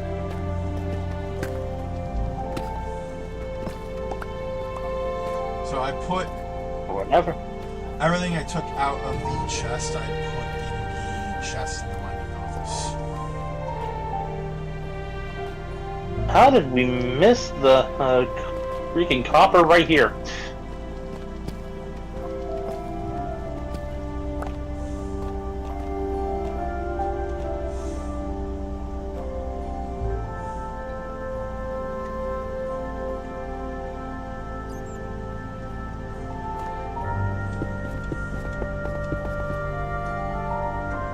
Well, the chest is organized for whenever you come back. Alright.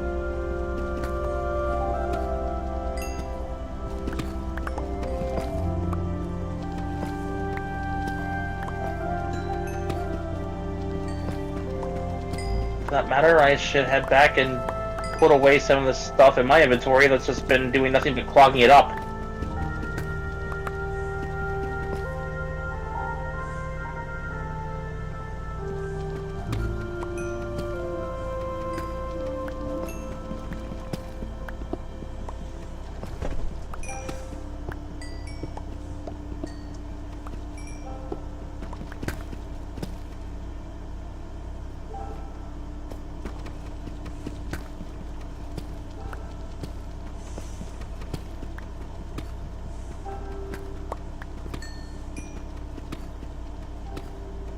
So you said you haven't heard Underworld yet.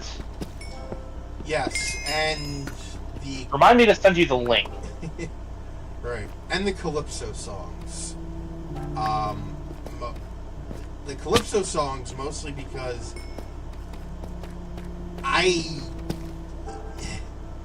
Odysseus is a married man. He is very faithful to his wife, and Calypso is very, very, very lonely.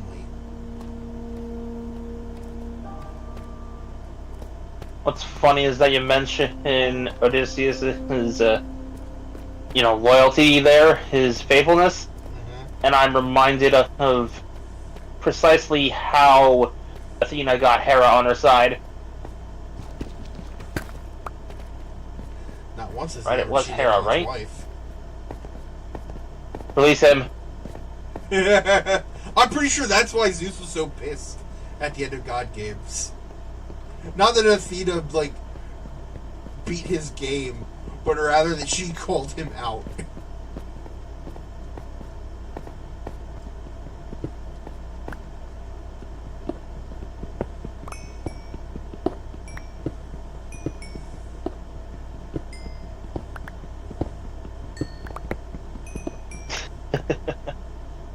After all, since when have the gods, the picture of hubris, ever liked being humbled? True. God, sometimes they act more human than the humans.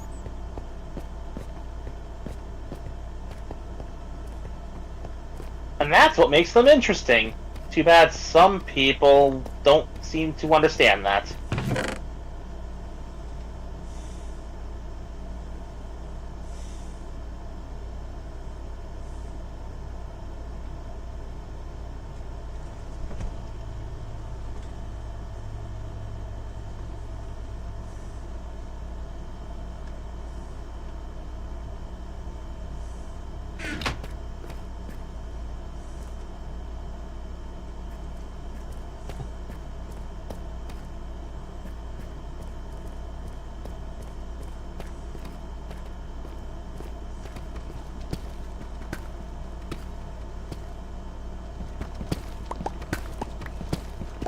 There's more than one way to make a godly pantheon feel human.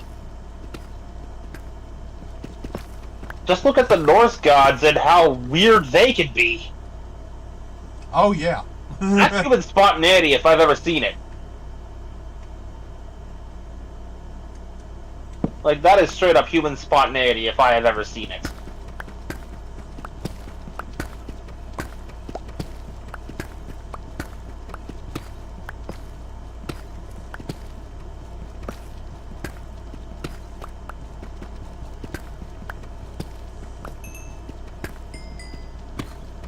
Like, I think my favorite thing I've ever seen out of the Norse Pantheon itself was people making these little meme comics of the Marvel versions of Thor and Loki going through the miscellaneous stuff that actually happens in the mythology.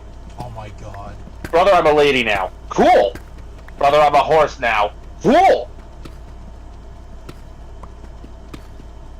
Brother, I've been Like, turning impregnated by Thor another into this horse. loving and supportive golden retriever, it's not entirely mythologically accurate, but what the hell? I say turning Thor into such a loving and supportive golden retriever is not mythologically accurate because while he wasn't necessarily a jerk in the original Myth, he was largely more concerned with killing things. Mostly giants. Mostly giants. Which is weird, because apparently he is also half giant. Well, I guess we can blame how he was raised for that one.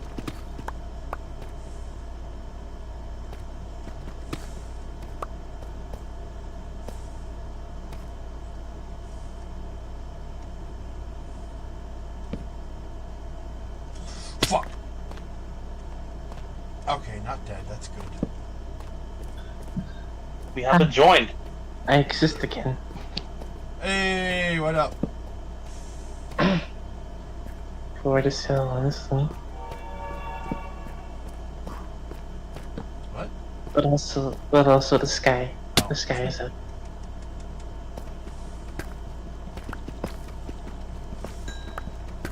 Well, for me, the ceiling's up, but anyway. It better be. If But the this- ceiling was down, you'd be in trouble. The sky. No, I'd just be in the upside down. Then I'd be in trouble. You were saying, Carl? The sky is even more up. Space is even more up than that. And technically down. And left. And front. You know what? It's everywhere now I think about it. Yep. Oh hey, look, it's water. The back. Oh, yeah.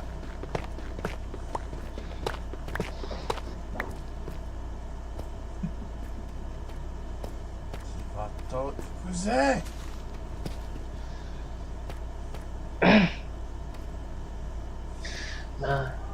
The one thing I have to say about Kamen Rider games is that why do they have it that the main, like the current running Kamen Rider doesn't have a permanent form change in the games?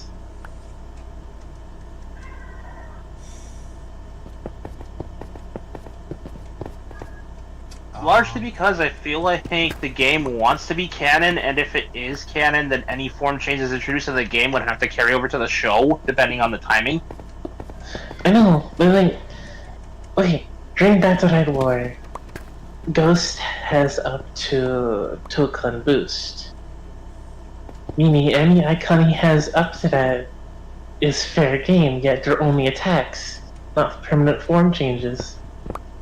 Oh, I think I get what you mean now. Why are form changes only temporary in the game? Yeah, for Kamen Rider Drive and everyone before him, they can like actually change forms. That probably has something to do with the difficulty of coding.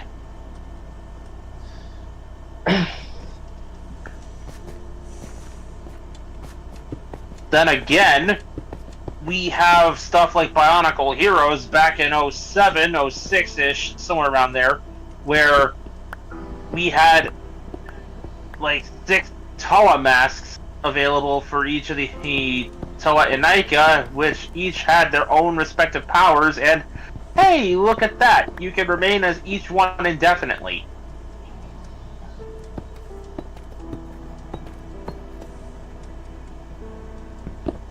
Sorry, it just popped into my head, cause whenever I use Kiva, I automatically switch to Garura. Oh, the werewolf. Yeah, either that or Basha.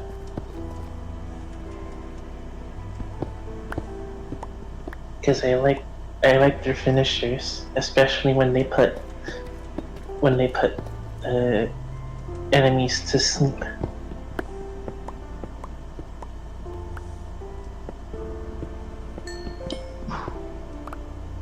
Nah, I did something absolutely. Which writer was it? I know Double was fighting with me. I think It was Axel. Yeah, Axel. I did something absolutely dirty to Axel, and it was actually amazing too. What'd you do? So, for some reason during this replay of the level, Axel kept spamming his attacks, and I couldn't get close to, hit him. So the second I finally had a chance, I rushed in,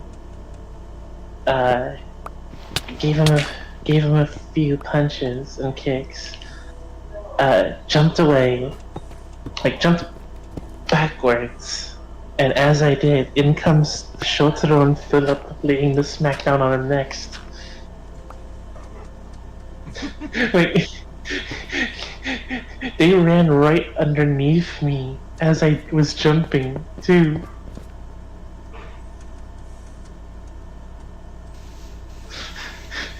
And then we just repeated until I was able to use the finisher.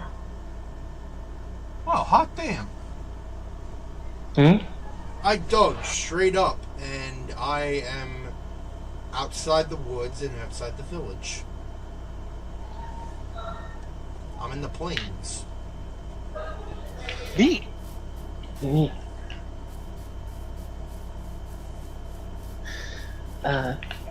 What else happened?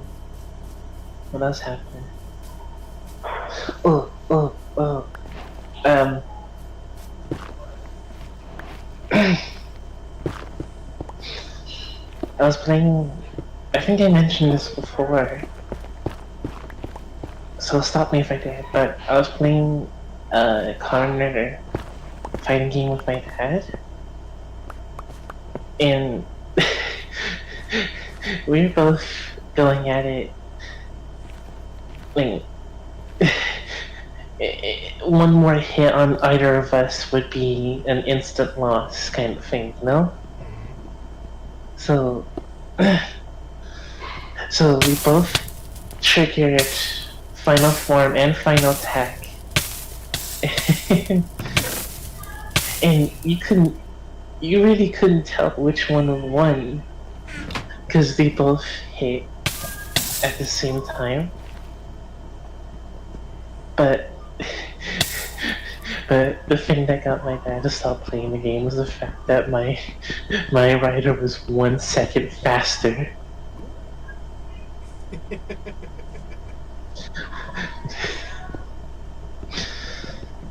Like, he almost threw my backup controller across the room. He was that angry.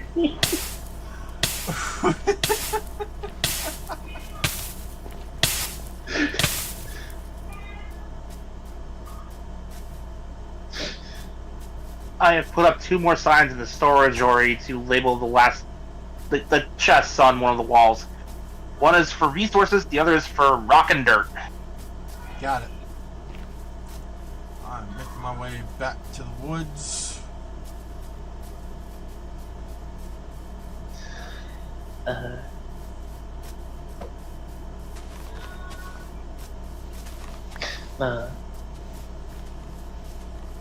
Now that I'm talking about counter games, I'm reminding myself that Mejola actually annoys me.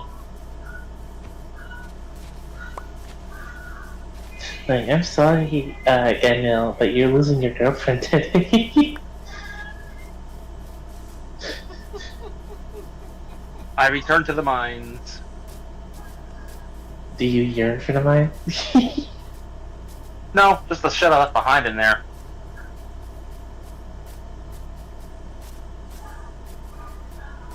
Yeah. Yeah, legitimately. No, her boss fight is so annoying.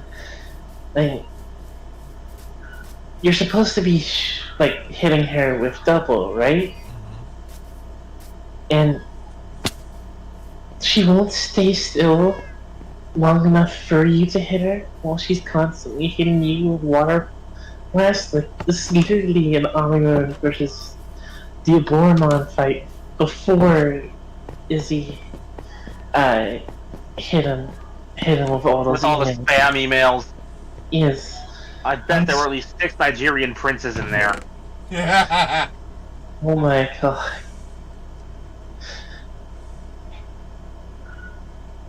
Like, it was so difficult to take her down because she wouldn't stop hitting me and she wouldn't stop moving. Sometimes I couldn't even see her. Like, legitimately, she was moving too fast for me to see her. Well, yeah, what kind of stupid boss fight just sits there and takes it? Looks at every boss fight ever. No, come on, you do it. Oh, no, I joke because I do understand how frustrating it is when the boss is too fast to hit. I have had moments like that. Like, Believe me, I know your pain. I really do. like, I'm wishing that the game would let me go back, change to O's, and let me use Rato just so I can keep up, but it won't.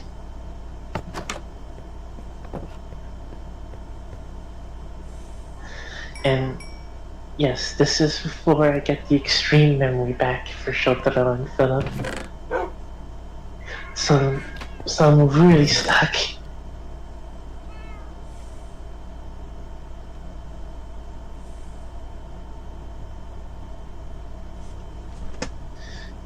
But I'll be quiet now, since this is about Minecraft, not Common Rant. Honestly, you're... Like, guy, we've been off topic for the last while. We were talking Epic the Musical and Greek mythology. Yep.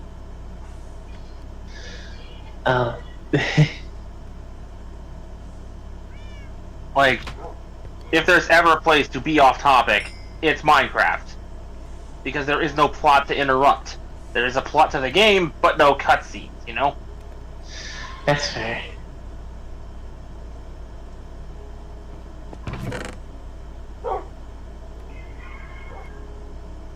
Okay, let me rephrase. There's lore to the game, no plot. The plot is what the player makes it to be, so...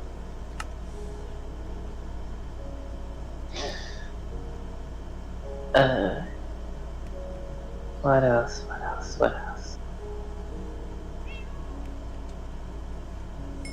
I'm still waiting for Toei to not be cowards and make us a new Sentai game. Like an actual console Sentai game.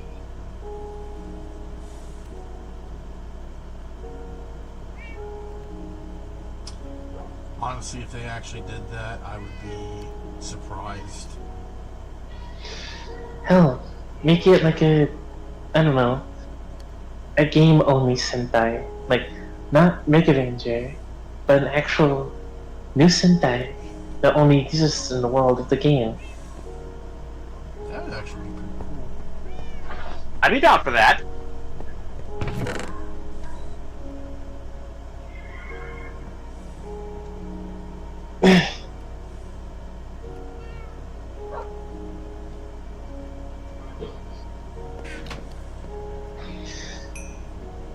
Toei, I know you're listening. Get to it.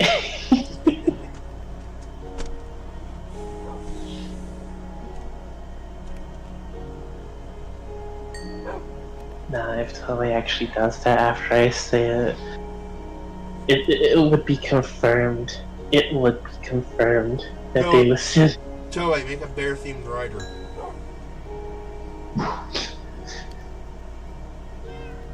Even better, make a bear-themed Sentai where each color of the team is a different type of bear.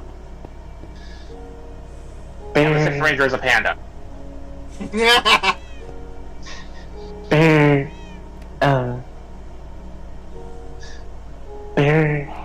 no, red koala, no, red grizzly, blue koala, white polar. Oh wait, no, we already have one of those. We have plenty of white tigers, we could have a second white polar. I was making a joke. Fair. White polar.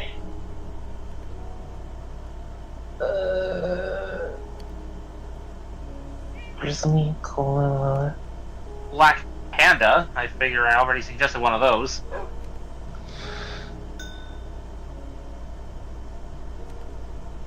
Has there ever been a black Six Ranger? Not had for a long time, but technically yes. Like, I know you can technically say King Ranger is a Black Ranger, but Like I said, not for a long time. Magna Defender technically counts as a Black Ranger. Only in the Power Rangers canon. In Sentai, they apparently don't qualify him as a Ranger, but a Ranger ally. even though he has a Ranger key. Oh, so does the Blue Centurion or Signal Man, and he's definitely not a Ranger. Hell, I think Ninja Man has a key too. All right, Let's so see. we are at 2 hours and 11 minutes. So I think we're gonna end it here.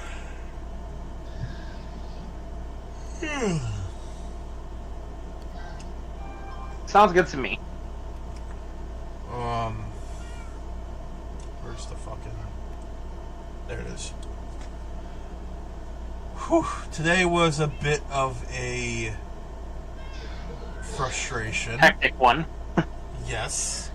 But we did manage to get a stream in, so... Thank you all for watching. This has been Vegas Bear 92. And Mekumon. And Taro. And joined very briefly by Webb. And we will be back tomorrow with RoboCop. Tomorrow is gonna be bad luck for the criminals. Oh, yeah. Friday the 13th and all. Oh, shit. Oh, shit! Oh!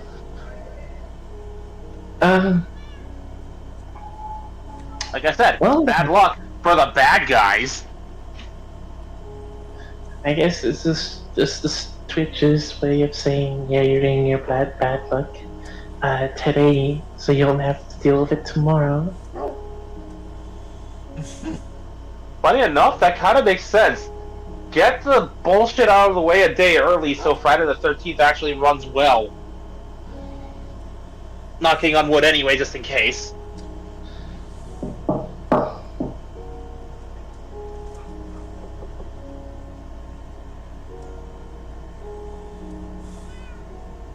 Alright. So, as always, feel free to support us in any way you wish. Be it monetarily, engagement, YouTube subscription, or just, vibing with us. Every little bit helps. And, as always, stay safe, stay comfy, stay hydrated, be good to each other.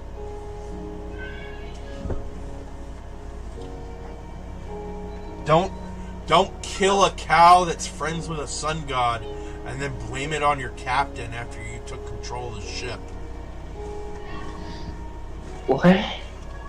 I went on a whole tirade about why you I'll explain after the stream's over, my guy. and we will catch you guys next time. Alright? Peace. Kinkyu